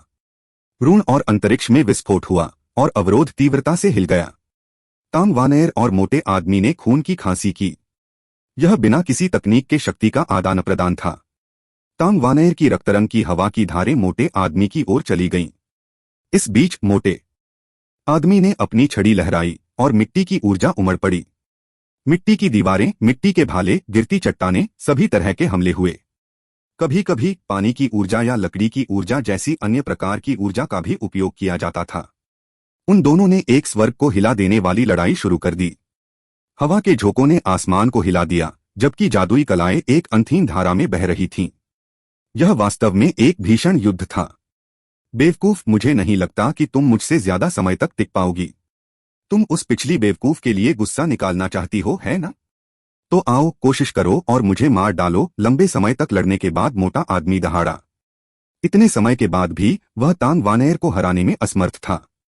तुम बहुत मोटे हो, मैं तुम्हें जरूर मार डालूंगी, तांग वानेर ने गुस्से से कहा। उसकी हवा की धारें और भी भयंकर हो गईं। मेंग्क्यू के हाव भाव बदल गए। अच्छा नहीं, वानेर उसके जाल में फंस गई है। वह जानता है कि वह उसे सीधे तौर पर नहीं हरा सकता, इसलिए वह बचाव की ओर जा रहा है और उसके स्पिरिट ब्लड की ऊर्जा को खत्म कर रहा है। वानेर ने हमेशा आक्रमण पर ध्यान केंद्रित किया है, जिससे यह उसके लिए और भी थकाऊ हो गया है और अब उसके क्रोध में यह और भी थकाऊ हो जाएगा। सिद्धार्थ ने सिर हिलाया। वानेर अभी भी बहुत अनुभवहीन थी। उसके उग्र स्वभाव के कारण दूसरों के लिए उसे भड़काना आसान हो गया था। यह ऐसी चीज थी जिसके बारे में वे सभी असहाय थे। हे फूहड़, आओ, मैं तुम्हारा इंतजार कर रहा हूं।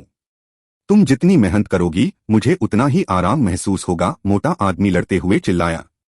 उसके बुरे शब्दों से सिद्धार्थ के चेहरे पर कोई बदलाव नहीं आया। उसका चेहरा भयावह रूप से शांत था। जो लोग उसे जानते थे वे जानते थे कि इसका मतलब है कि वह वाकई गुस्से में था। तांग वानेर के उग्र हमले ज्यादा देर तक नहीं चले। मोटे आदमी के प्रोत्साहन से उसकी मानसिक स्थिति गड़बड़ा गई और अचानक उसके मुंह से खून निकल आया। मर जाओ, मोटी औरत खुश हो गई और एक भाला हवा में संघनित होकर उसकी ओर चला। तांग वानेर ने अपनी हवा के ब्लेड से उसे रोका, लेकिन वह उड़ गई और एक बार फिर खून की खांसी होने लगी। इस बार उसे अंदरूनी चोट लगी जो हल्की नहीं थी। मोटे आदमी ने एक बार फिर अपनी छड़ी लहराई, लगातार हमले शुरू कर दिए। तांग वानेर ने अपने दांत भींच लिए। मैं हार मानता हूं। तांग वानेर को तुरंत होश आ गया। उसने खुद को मेंग्क्यू की बाहों में फेंक दिया और चिल्लाई, बहन, मैं बहुत बेकार हूं। मेंग्क्यू व्यथित था, साथ ही क्रोधित भी। तांग वानेर के लिए यह पहली बार था जब वह इस तरह से पीड़ित था। स्वर्ग दमन जादू संप्रदाय का मोटा आदमी बहुत ही घृणित था। जुआंतियान दाओ संप्रदाय के पुरुष बेकार हैं और उनकी महिलाएं भी बेकार हैं। तुम मुझे संतुष्ट भी नहीं कर पाए, हाँ हाँ हाँ, मोटा आदमी ने कूदने से पहले मजाक किया। सिद्धार्थ ने स्वर्ग दमन जादू संप्रदाय के उन प्रसन्न शिष्यों को ठंडे मन से देखा। उसकी नजर शंकु के आकार की टोपी वाले उस आदमी पर टिकी रही जिसने एक शब्द भी नहीं कहा था।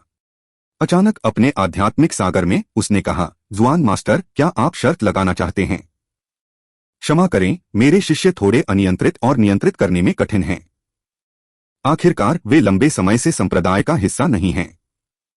एक बार जब हम वापस आएंगे तो मैं निश्चित रूप से उन्हें उचित दंड दूंगा, इसलिए नाराज न हो जुआन मास्टर। आखिरकार आपने भी कहा है कि जब लोग छोटे होते हैं तो गलतियां करना सामान्य है। आप उनके साथ इस तरह की किसी बात पर बहस नहीं करेंगे, है ना? मां जिंगकोंग ने उदास जुआन मास्टर को देखकर मुस्कुराते हुए कहा। यह 4 मैच हो चुके हैं, लेकिन जुआनटियन दाओ संप्रदाय के शिष्य बहुत विनम्र हैं और हमारे खिलाफ अपनी पूरी शक्ति का उपयोग नहीं करेंगे। एक और मैच और मेरा स्वर्ग दमन जादू संप्रदाय एक और व्यवसाय जीत जाएगा। मुझे हमेशा इस तरह जीतने में शर्म आती है। तुम अभी तक नहीं जीते हो। बहुत ज्यादा बोलने से सावधान रहो और उसे वापस न ले सको, वरना ऐसा लगेगा जैसे तुमने अपने ही चेहरे पर तमाचा मारा है। जुआन मास्टर ने अब अपनी शांत उदासीनता खो दी थी। वह उदास था, एक जुआरी की तरह जो अपना सारा पैसा हारने वाला हो। हालांकि यह इतना भी उदास नहीं था कि उसकी आंखें लाल हो जाएं, लेकिन वह स्पष्ट रूप से अपना संयम बनाए रखने में असमर्थ था। चेहरे पर थप्पड़। हाँ, मैं मां शिंगकोंग चाहता हूं कि कोई ऐसा हो जो मेरे चेहरे पर थप्पड़ मार सके। दुर्भाग्य से किसी को भी कभी मौका नहीं मिला, मां शिंगकोंग ने घोषणा की। तो फिर जब तुम इतने आश्वस्त हो तो क्या तुम शर्त बढ़ाने की हिम्मत करोगे? जुआन मास्टर ने ठंडे स्वर में पूछा। यह अच्छा नहीं होगा। अगर हम जुआनतियान दाओ संप्रदाय के बहुत से व्यवसाय जीत गए तो हमें अपना चेहरा दिखाने में शर्म आएगी। हालांकि अगर आपको भरोसा है तो मैं केवल आपके साथ जा सकता हूं। बोलो, तुम क्या शर्त लगाना चाहते हो? मां जिंगकोंग ने पूछा। वे दोनों स्थानिक ऊर्जा द्वारा अलग थलग थे ताकि दूसरे उन्हें सुन न सकें। आखिरकार वे दोनों बड़े व्यक्ति थे और उन्हें अपनी स्थिति पर ध्यान देने की आवश्यकता थी। मैं अपने जुआनतियान दाओ संप्रदाय की पूंजी का बहुत अधिक उपयोग करने की हिम्मत नहीं करता, लेकिन मैं खेलने के लिए कुछ व्यक्तिगत चीजें ला सकता हूं। क्यों न हम इस पर शर्त लगाएं? जुआन मास्टर के हाथों में अचानक एक फल दिखाई दिया। Life star Beed. तुम पागल हो गए हो? मां जिंगकोंग चौंकने से खुद को नहीं रोक सका। बस इतना बताओ कि तुम जुआ खेलने की हिम्मत रखते हो या नहीं। यह जीवन सितारा मन का तब से बची हुई समझ है जब मैंने अपने जीवन सितारा को संक्षिप्त किया था। मुझे पता है कि तुम्हारे पास भी एक है। तो क्या तुम शर्त लगाना चाहते हो या नहीं? जुआन मास्टर ने पूछा। ठीक है, मैं शर्त लगाता हूं। मां शिंगकोंग ने सोचा कि जुआन मास्टर पागल हो गया है। हालांकि इससे उसे फायदा हुआ, इसलिए वह उपहासपूर्वक मुस्कुराया। जैसे ही उन दोनों ने अपना दाव बढ़ाया, स्वर्ग दमन जादू संप्रदाय का एक और शिष्य मंच पर कूद पड़ा। लेकिन यह व्यक्ति आश्चर्यजनक रूप से एक महिला थी। उसने जुआनटियन दाओ संप्रदाय के शिष्यों को ठंडे मन से देखा। जब उसकी नजर रोती हुई तांग वानेर पर पड़ी तो उसकी आंखों में घृणा दिखाई दी। क्या दिखावटी वेश्या है। नुकसान तो नुकसान ही है, लेकिन दूसरों की सहानुभूति पाने के लिए भी तुम्हें आंसू बहाने पड़ते हैं। तुम सीधे अपने शरीर का इस्तेमाल क्यों नहीं करती? ड्रैगन ब्लड सेना के सभी लोग तुरंत क्रोधित हो गए। स्वर्ग दमन जादू संप्रदाय के ये सभी शिष्य नीच थे। अच्छी बहन, रो मत। मैं तुम्हारा बदला लूंगा। मेंकी ने तांग वानर के कंधे पर थपथपाया और उसे सिद्धार्थ को सौंप दिया। क्या तुम्हें यकीन है? सिद्धार्थ ने पूछा।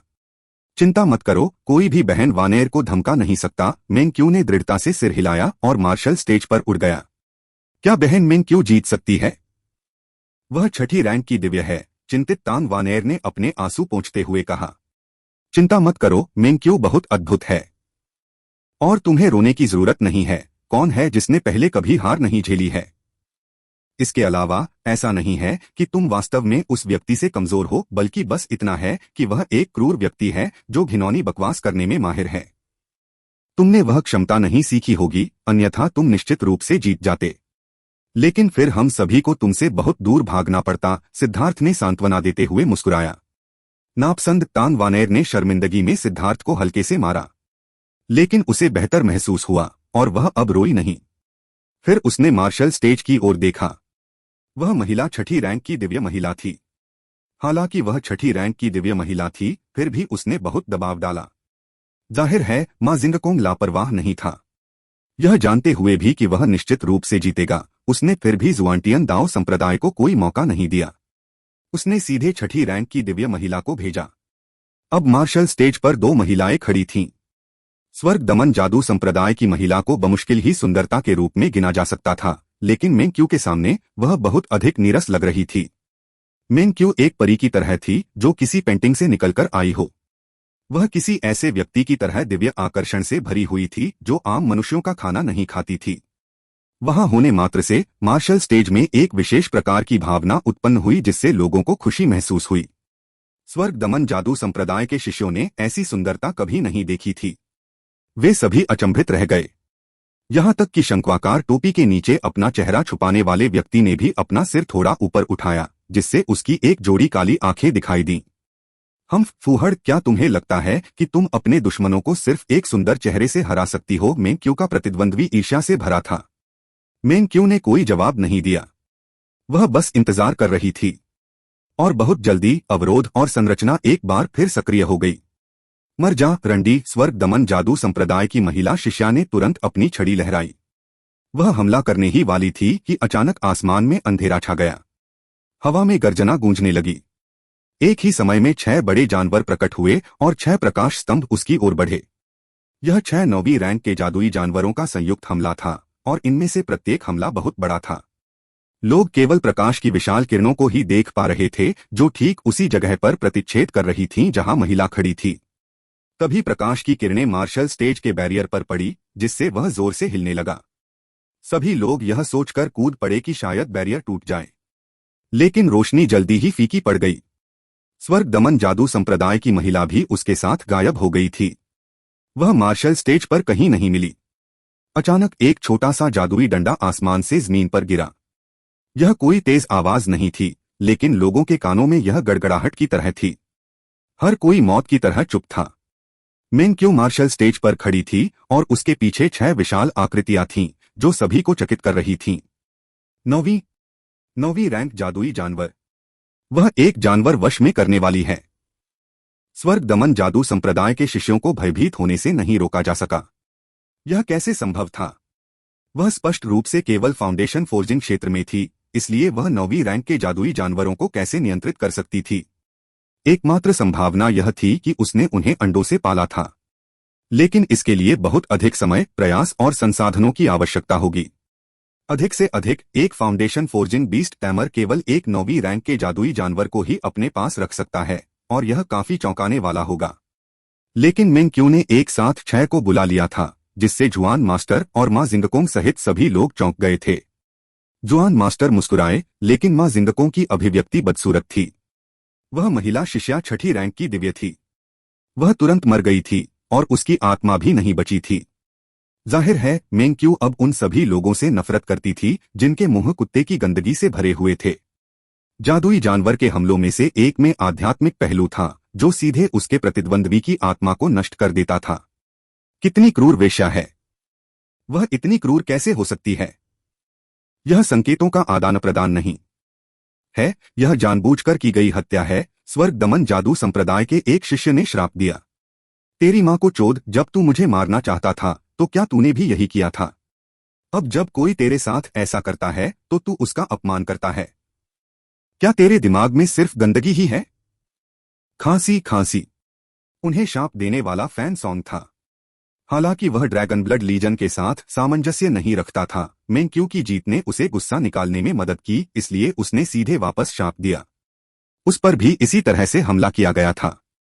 हालांकि उसकी ताकत वास्तव में उसके प्रतिद्वंद्वी के बराबर नहीं थी, लेकिन अगर उसे आश्चर्य नहीं होता कि उसका प्रतिद्वंद्वी उसके खिलाफ जानलेवा चालें चलेगा, तो वह इतनी जल्दी पराजित नहीं होता। इसलिए वह क्रोध से भरा हुआ था। इस समय स्वर्ग दमन जादू संप्रदाय से एक और रैंक 6 दिव्य मंच पर कूद गया। वह एक खुरदरे चेहरे वाला आदमी था जो अपनी कनपटी को ऊंचा रखता था और खुद को एक भयंकर रूप देता था।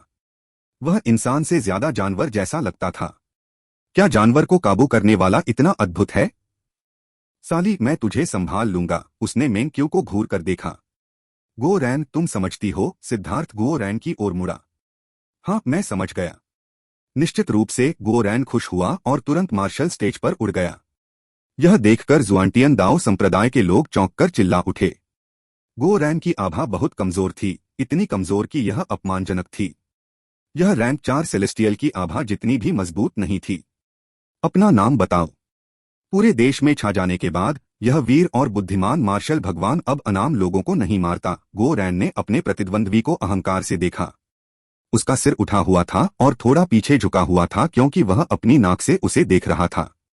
यह कहने की आवश्यकता नहीं है कि अनगिनत जीवन और मृत्यु की लड़ाइयों का अनुभव करने के बाद गो रैन के पास अपना विशेष प्रकार का आत्मविश्वास था जो काफी डराने वाला था। उस शिष्य के चेहरे पर एक सतर्क भाव उभरा। उसने ठंडे स्वर में कहा, मेरा नाम लू फेंग है। आप कौन हैं? तुम मेरा नाम सुनना चाहते हो?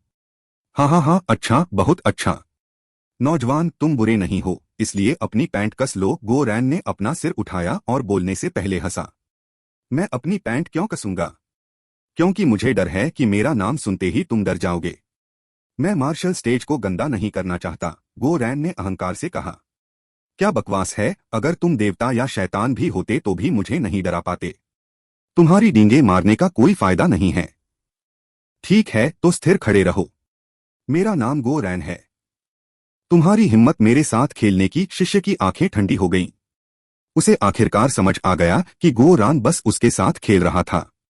बेवकूफ, क्या मुझे तुम्हारे साथ खेलना चाहिए? तुमने मेरे महान नाम के बारे में नहीं सुना है। इसका एकमात्र कारण यह है कि जिन लोगों ने इसे सुना था वे सभी मर चुके हैं और तुम जल्दी ही उनके दल में शामिल हो जाओगे। गो रैन ने व्यंग्य किया। बाधा एक बार फिर प्रकट हुई। स्वर्ग दमन जादू संप्रदाय के शिष्य तुरंत कुछ दूरी बनाने के लिए पीछे हट गए। बेवकूफ, तुम मुझे गो रैन कौन समझते हो? मैं तुम्हें मुर्गे की तरह मार सकता हूं।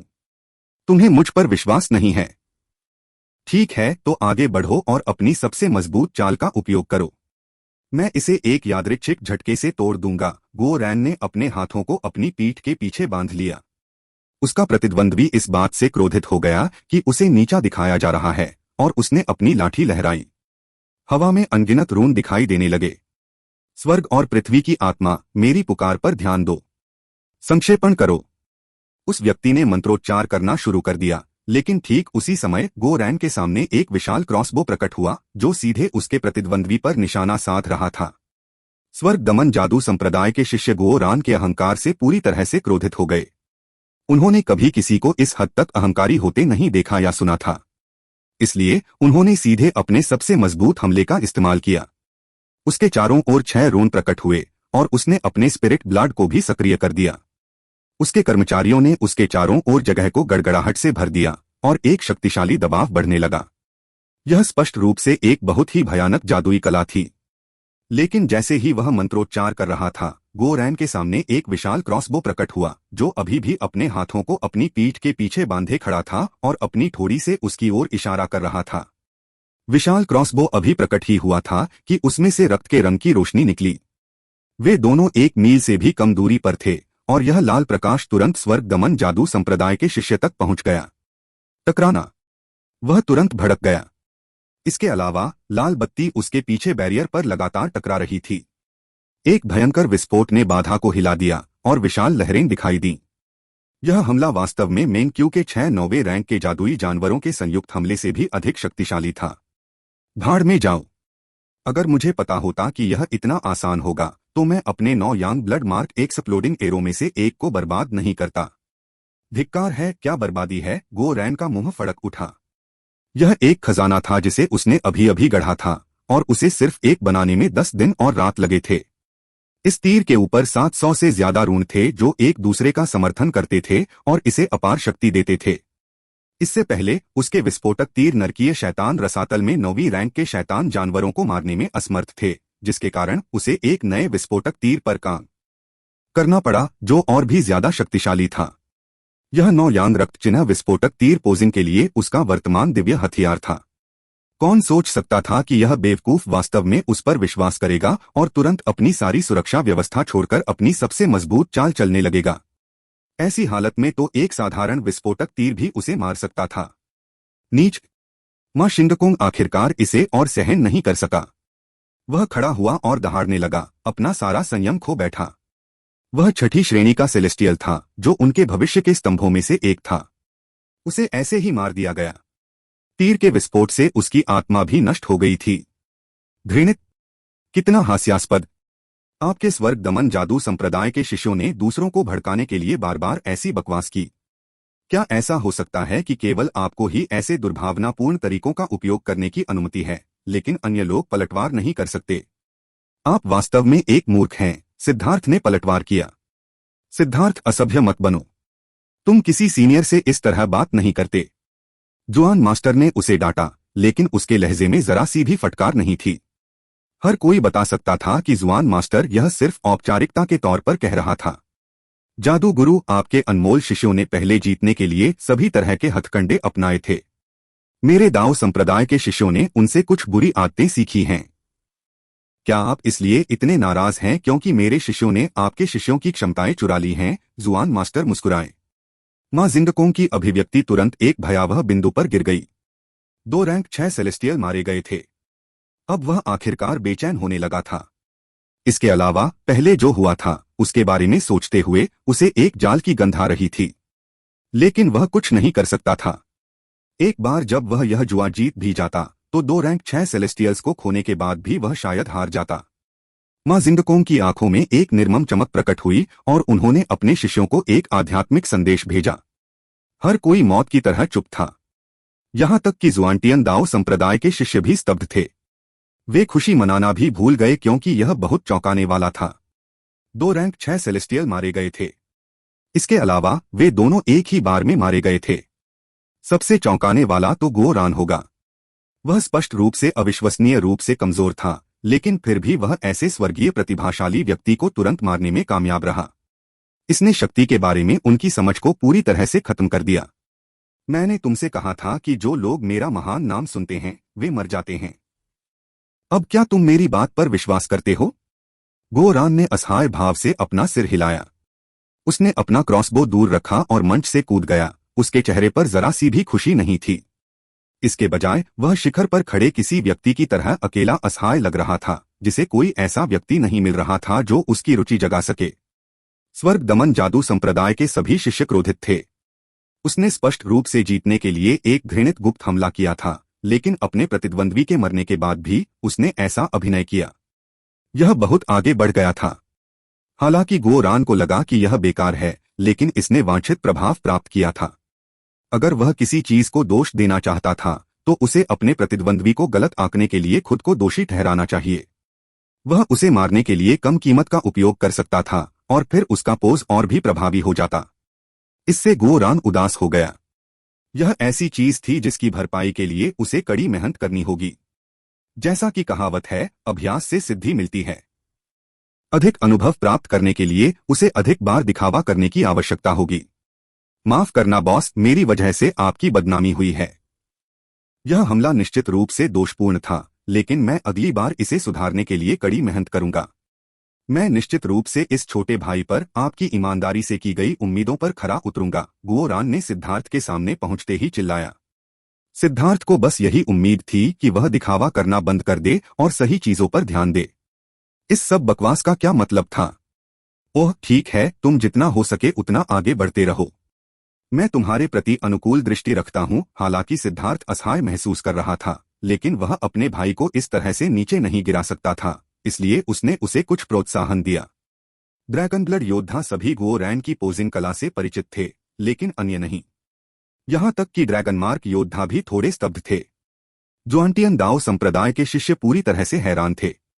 अपने प्रतिद्वंद्वी को एक ही वार में मार डालना उनके लिए अभी भी शर्मनाक था। क्या हो रहा था? इस समय मार्शल स्टेज शांत था। स्वर्ग दमन जादू संप्रदाय के किसी भी शिष्य ने मंच पर कूदने की पहल नहीं की। वे इंतजार कर रहे थे। उन्होंने स्पष्ट रूप से अपना सबक सीख लिया था। वे यह देखने के लिए इंतजार कर रहे थे कि उनका प्रतिद्वंद्वी कितना शक्तिशाली है, उसके बाद ही वे तय करेंगे कि कौन लड़ेगा। उनमें से 2 और छठे दर्जे के दिव्य प्राणी थे और उनमें से एक जन्मजात था। उनसे अधिक शक्तिशाली केवल शंक्वाकार टोपी वाला रहस्यमयी व्यक्ति था। बॉस, मैं जा रहा हूं। यू जिफेंग ने देखा कि उनके प्रतिद्वंद्वी बाहर आने से इनकार कर रहे हैं, इसलिए वह मार्शल स्टेज पर कूद गया। 20 सालों से मैं लोगों को पुनर्जन्म के लिए भेजने में माहिर हूं। मेरी हमेशा नकल की गई है, लेकिन कभी मुझसे आगे नहीं निकला गया। अगर तुम पुनर्जन्म लेना चाहते हो तो जल्दी आओ। मैं शांतिपूर्वक जल्दी बिना किसी परेशानी के तुम्हें तुम्हारे रास्ते पर भेज दूंगा। इस मौके को मत खोना। यूजिफेंग की नजर स्वर्ग दमन जादू संप्रदाय के शिष्यों पर ठंडी पड़ गई। यहां तक कि तांग वानएर, जो अपनी हार से उदास थी, भी अपनी हंसी नहीं रोक सकी। यहां तक कि मेंग की भी मुस्कुराई। यूजिफेंग हमेशा से ही कम बोलने वाले व्यक्ति थे। उनके लिए इतनी लंबी बातें कहना बहुत अप्रत्याशित था। हालांकि उसका लहजा स्पष्ट रूप से अलग और कठोर था। ऐसा लग रहा था जैसे वह कोई स्क्रिप्ट पढ़ रहा हो। यह स्पष्ट था कि ये उसके शब्द नहीं थे, बल्कि किसी ने उसे कुछ कहने के लिए कहा था। दूर से गुओ रान की दुष्ट मुस्कान को देखकर यह स्पष्ट था कि यह उसका विचार था। यूजिफेंग ने वास्तव में उसे एक साथ इतने सारे शब्द कहने का मौका दिया। उसकी आवाज कठोर थी और उसमें अहंकार नहीं था, लेकिन उसके शब्द तीखे थे और उन्होंने तुरंत स्वर्ग दमन जादू संप्रदाय के शिष्यों को क्रोधित कर दिया। यह बात विशेष रूप से सच थी क्योंकि उन्होंने देखा कि यूजिफेंग में कोई स्वर्गीय दाव उतार चढ़ाव नहीं था। वह एक दिव्य भी नहीं था, फिर भी उसने उन पर नजर डालने की हिम्मत की। उनका अनुमान था कि वह एक अपरंपरागत साधना पथ पर चलता था। वह संभवतः एक आत्मा साधक था या गुओ रान जैसा कोई व्यक्ति था। हालांकि जब मां शिंगकोंग ने उसे देखा तो उसकी पुतलियां सिकुड़ गईं। वह वास्तव में बहुत गलत था और उसने सिद्धार्थ के बगल में छिपे एक भयानक तलवार साधक को देखने से चूक गया था। जैसे ही वह आध्यात्मिक संदेश भेजने वाला था, जुआन मास्टर ने कहा, जादुई गुरु, आप मेरे जुआनतियान दाओ संप्रदाय के इस शिष्य के बारे में क्या सोचते हैं? यह शिष्य अच्छा है। हाँ, बहुत अच्छा। मां जिंगकोंग अपने विचारों से चौंक गया और ठीक उसी समय उसका एक शिष्य मंच पर कूद गया, जिससे उसकी अभिव्यक्ति बदल गई। अवरोध सक्रिय हो गया, जिससे मार्शल स्टेज से सभी आवाजें अलग हो गईं। बेशक इसमें आध्यात्मिक संदेश भी शामिल थे। मां शिंगकोंग का चेहरा उदास हो गया। उसके दिल में एक बुरी भावना उभर रही थी। जुआन मास्टर का यह सामान्य सा सवाल सिर्फ उसकी चेतावनी को बाधित करने के लिए था। मां शिंगकोंग आसानी से देख सकता था कि यूजिफेंग एक शक्तिशाली तलवार साधक था, लेकिन वह शिष्य ऐसा नहीं था। एक बार जब वे मुक्का मारते तो उसके लिए नुकसानदेह स्थिति होने की बहुत संभावना थी। तुम निश्चित रूप से मर चुके हो। एक विधर्मी मार्ग से कोई उपलब्धि नहीं हो सकती। बाधा में मौजूद शिष्य तुरंत पीछे हट गया और अपनी छड़ी लहराई, जिससे उसके और यूजिफेंग के बीच 13 बाधाएं आ गईं। ये 13 अवरोध विशाल गोले की तरह थे जो उसे मजबूती से बचा रहे थे। उसने पहले 2 लोगों को असावधानी के कारण शुरू में ही मारे जाने के बाद अपना सबक सीख लिया था। इन 13 बाधाओं में से कोई भी एक रैंक 6 सेलेस्टियल से पूर्ण शक्ति हमले को आसानी से रोकने में सक्षम था। अपने मौजूदा बचाव के साथ उसे विश्वास था कि न तो मेंग क्यू के जादुई जानवर और न ही गुओ रान के विस्फोटक तीर उसे धमकी देने में सक्षम होंगे। तुम ही मरने वाले हो। क्या तुम तैयार हो? मुझे तुम्हें चेतावनी देने में कोई आपत्ति नहीं है। मैं कोई विधर्मी मार्ग नहीं अपनाता। मैं तलवार चलाने वाला साधक हूं।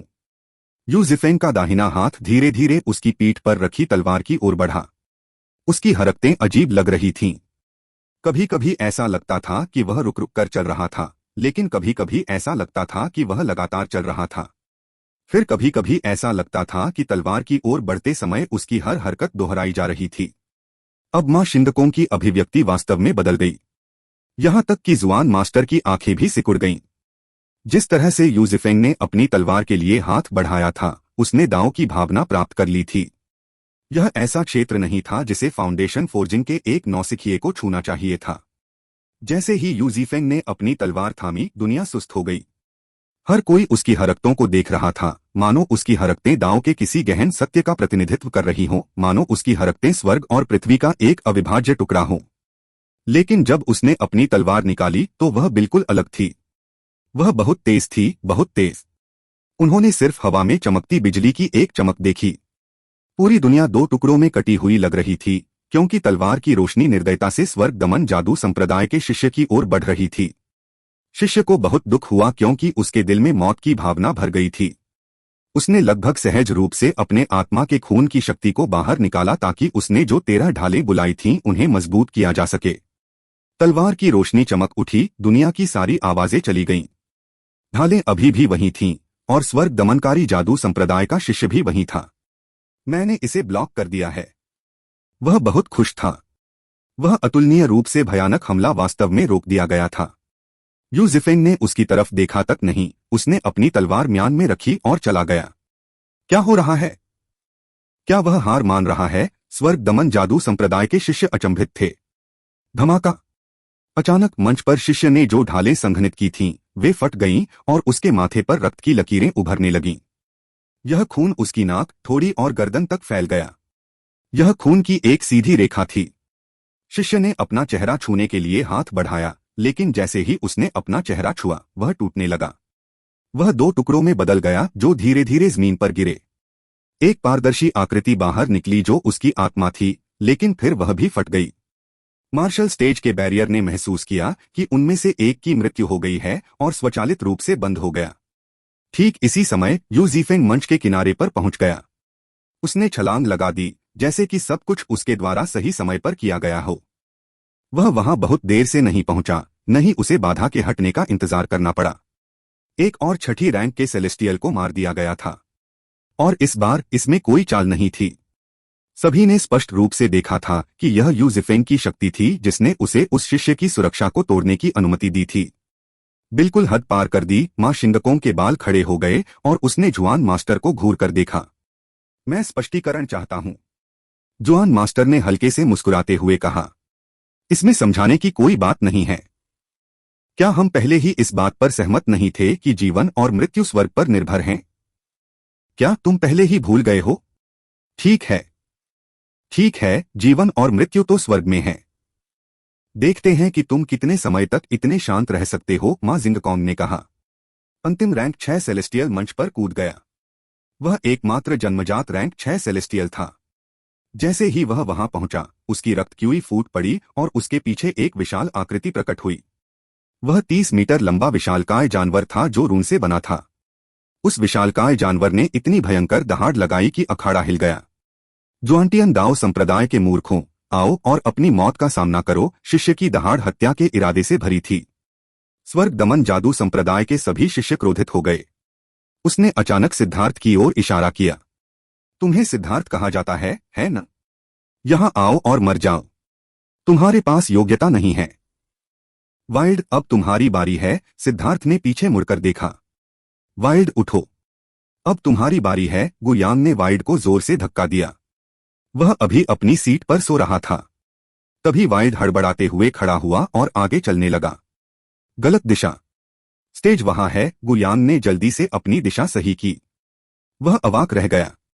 वाइल्ड नींद में डूबा हुआ मंच पर आया। उसने अपना मुंह खोला और जम्हाई ली।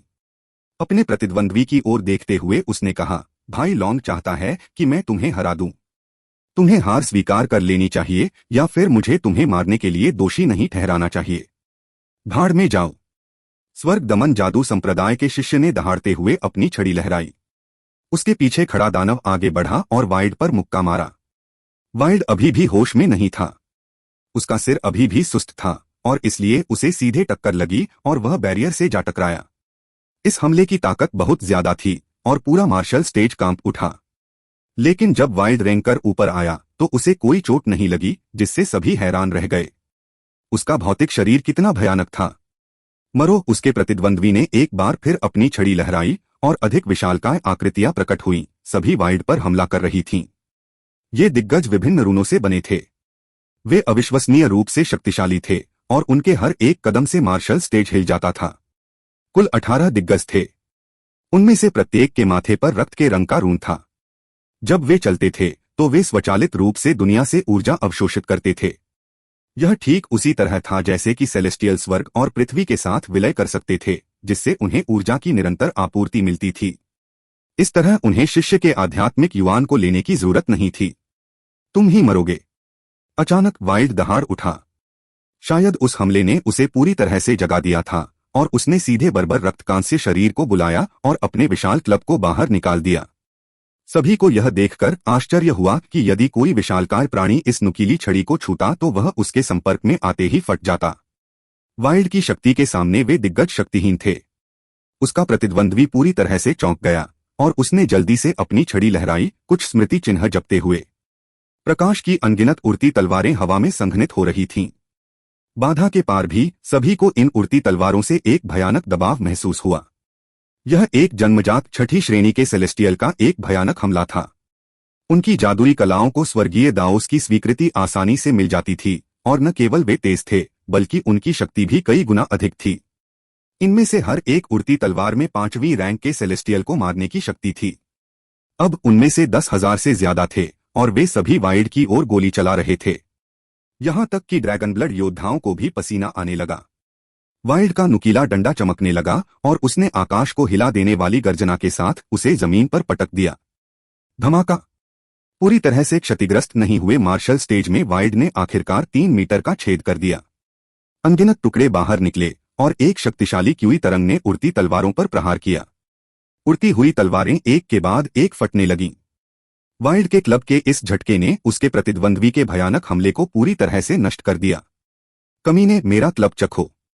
वाइल्ड दहाड़ा और अपने प्रतिद्वंद्वी पर हमला करने ही वाला था कि अचानक वह स्तब्ध होकर शून्य भाव से देखने लगा। न केवल वह बल्कि बाकी सभी लोग भी शून्य भाव से देख रहे थे। सबसे अधिक शून्य भाव वाला व्यक्ति वाइल्ड का प्रतिद्वंद्वी था। न केवल उसके चेहरे पर कोई भाव नहीं था बल्कि उसकी जीवन आभा भी गायब हो गई थी। वह ऐसे ही आसमान से नीचे गिर पड़ा। वह जमीन पर निढाल होकर गिर पड़ा। न जाने कब उसके माथे पर एक छोटा सा चॉपस्टिक के आकार का छेद दिखाई देने लगा। वाइल्ड अवाक रह गया। उसने पूछा, अरे क्या हम अभी भी लड़ रहे हैं? अगर तुम अब और नहीं लड़ रहे हो तो इसका मतलब है कि मैं जीत गया। ऐसा कैसे हो सकता है? मां जिंगकोंग बेहद अनिच्छुक था। दूसरों को शायद पता न हो कि क्या हुआ था, लेकिन उसने इसे स्पष्ट रूप से देखा था। यह शक्तिशाली जन्मजात 6ठी श्रेणी का दिव्य व्यक्ति वास्तव में गलत तरीके से मर गया था। वाइल्ड के हमले से मार्शल स्टेज के टुकड़े उड़कर बाहर आ गए थे। मार्शल स्टेज को अनगिनत रूनों का समर्थन प्राप्त था, जिससे यह अविश्वसनीय रूप से कठोर हो गया था। परिणामस्वरूप अंत में उसका एक छोटा सा कंकड़ उसके शिष्य को लगा और कंकड़ के भीतर मौजूद रून की शक्ति ने तुरंत उसकी आत्मा को मार डाला। यह शिष्य वास्तव में हास्यास्पद तरीके से मर गया था। यह तो बस एक दुर्घटना थी, मां जिंगकोंग ने गुस्से में कहा। यह वास्तव में एक दुर्घटना थी। यह ठीक है, मेरा जुआंटियन दाओ संप्रदाय उचित है। हमने जीत की घोषणा नहीं की है। आप अपने शिष्य को वापस खड़ा कर सकते हैं और लड़ाई जारी रख सकते हैं, सिद्धार्थ ने व्यंग्य किया। मां जिंगकोंग का चेहरा बैंगनी हो गया। हालांकि यह एक दुर्घटना थी, लेकिन वह शिष्य मर चुका था। वह यह राउंड हार चुका था। वह चौंक गया, क्रोधित हो गया और हताश हो गया। 4 रैंक 6 सेलेस्टियल मारे गए थे। वापस आने पर वह कैसे स्पष्टीकरण दे सकता था? अगर वह जीत भी जाता तो भी spirit stone mine 4 rank 6 celestials के सामने कुछ भी नहीं थी। कोई तुलना नहीं थी। केवल लाइफ स्टार बीड को वापस लाकर ही वह अपने नुकसान की भरपाई कर सकता था। वर्तमान में जुआंतियान दाओ संप्रदाय में हर कोई हैरान था और काफी लोग गहराई से चिंतित थे। चाहे यह प्रतियोगिता कैसे भी समाप्त हो, जुआंटियन दाओ संप्रदाय और स्वर्ग दमन जादू संप्रदाय के बीच संबंध पूरी तरह से बर्बाद हो जाएगा। 4 रैंक 6 सेलेस्टियल, जो सभी प्रतिभाशाली शिष्य थे जो अभी अभी आगे बढ़े थे और असीम क्षमता वाले अस्तित्व थे। शायद स्वर्ग दमन जादू संप्रदाय उन्हें खोने के दर्द से खुद को मारना चाहेगा। जुआंटियन दाओ संप्रदाय के सभी उच्च अधिकारी सिद्धार्थ की शक्ति से हैरान थे। मिंग-क्यू और गोरान की जीत समझ में आती थी क्योंकि उन्होंने अपने विरोधियों को चौंका दिया था। लेकिन यू जिफेंग की जीत असली ताकत के जरिए तय हुई थी और वाइल्ड भी वही था। हालांकि वाइल्ड ने अपना क्लब सिर्फ कुछ बार घुमाया था, फिर भी उसकी ताकत भयानक थी। इसके अलावा उसकी आभा अभी भी चढ़ रही थी। उसने स्पष्ट रूप से अपनी पूरी शक्ति का इस्तेमाल नहीं किया था। वे बहुत कम समय के लिए ही जुआंटियन दाओ संप्रदाय में थे, लेकिन वे इतनी भयानक हद तक बढ़ गए थे। भले ही उन्होंने व्यक्तिगत रूप से उनके विकास को देखा था, लेकिन वे अतुलनीय रूप से हैरान थे। वरिष्ठ पीढ़ी के शिष्यों के लिए गाओ जियान्यांग और अन्य लोग भी सदमे में थे। हालांकि गाओ जियान्यांग एक 6ठी रैंक का सेलेस्टियल था जो देर से फाउंडेशन फोर्जिंग क्षेत्र में पहुंच गया था, फिर भी वह वाइल्ड और अन्य की शक्ति से भयभीत महसूस करता था। सबसे खुश तो स्वाभाविक रूप से एल्डर हॉल ही होगा। सिद्धार्थ के ड्रैगन ब्लड लीजन के सभी सदस्यों ने खुद को एल्डर हॉल के बैनर तले रख लिया था और अब उन्होंने उनके लिए बहुत सम्मान अर्जित कर लिया था। अब स्कोर 4-4 हो गया था।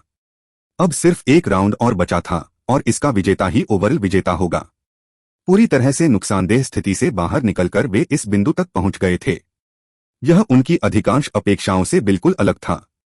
केवल जुआन मास्टर की अभिव्यक्ति शांत और उदासीन रही, जैसे कि उन्हें इस सब की कोई परवाह ही नहीं थी। वाइल्ड मूर्खतापूर्ण तरीके से मार्शल स्टेज पर खड़ा था अपने प्रतिद्वंद्वी की अविचल लाश को घूर रहा था। उसे नहीं पता था कि क्या करना है। उसे यकीन नहीं था कि यह व्यक्ति वास्तव में मरा है या दिखावा कर रहा है। ऐसा इसलिए था क्योंकि उसके दिमाग में केवल वे लोग ही वास्तव में मरे हैं जो टुकड़ों में कुचले गए हैं। सिद्धार्थ वाइड को वापस बुलाने ही वाला था कि तभी एक नया व्यक्ति मंच पर आया। वह शंक्वाकार टोपी पहने रहस्यमय व्यक्ति था। ऐसा लगता है कि आप जुआनतियान दाओ संप्रदाय के सबसे मजबूत शिष्य हैं। उतरने की कोई जरूरत नहीं है। चलो अभी जीत या हार का फैसला करते हैं। उसकी आवाज शांत और ठंडी थी, उसमें जरा भी भावना नहीं थी। तुम लड़ना चाहते हो? तो आओ। वाइल्ड को समझ में नहीं आया कि यह आदमी क्या कह रहा है। एक नए प्रतिद्वंद्वी को आते देख उसने सोचा कि यह प्रतिस्थापन है। उसने अपना क्लब घुमाया, लड़ने के लिए तैयार। लेकिन इससे पहले कि कोई उसके प्रतिद्वंद्वी को कुछ करते देख पाता, प्रकाश की एक सुनहरी किरण वाइल्ड के सिर में घुस गई। यह बहुत तेज और अचानक था। जब तक वाइल्ड ने प्रतिक्रिया की तब तक यह उसके पास पहुंच चुका था। उसने सहज रूप से अपना सिर एक तरफ झुका लिया। खून की धार बह निकली। वाइल्ड के सिर पर एक बड़ा घाव दिखाई दिया, जिसके आर पार उसकी खोपड़ी देखी जा सकती थी।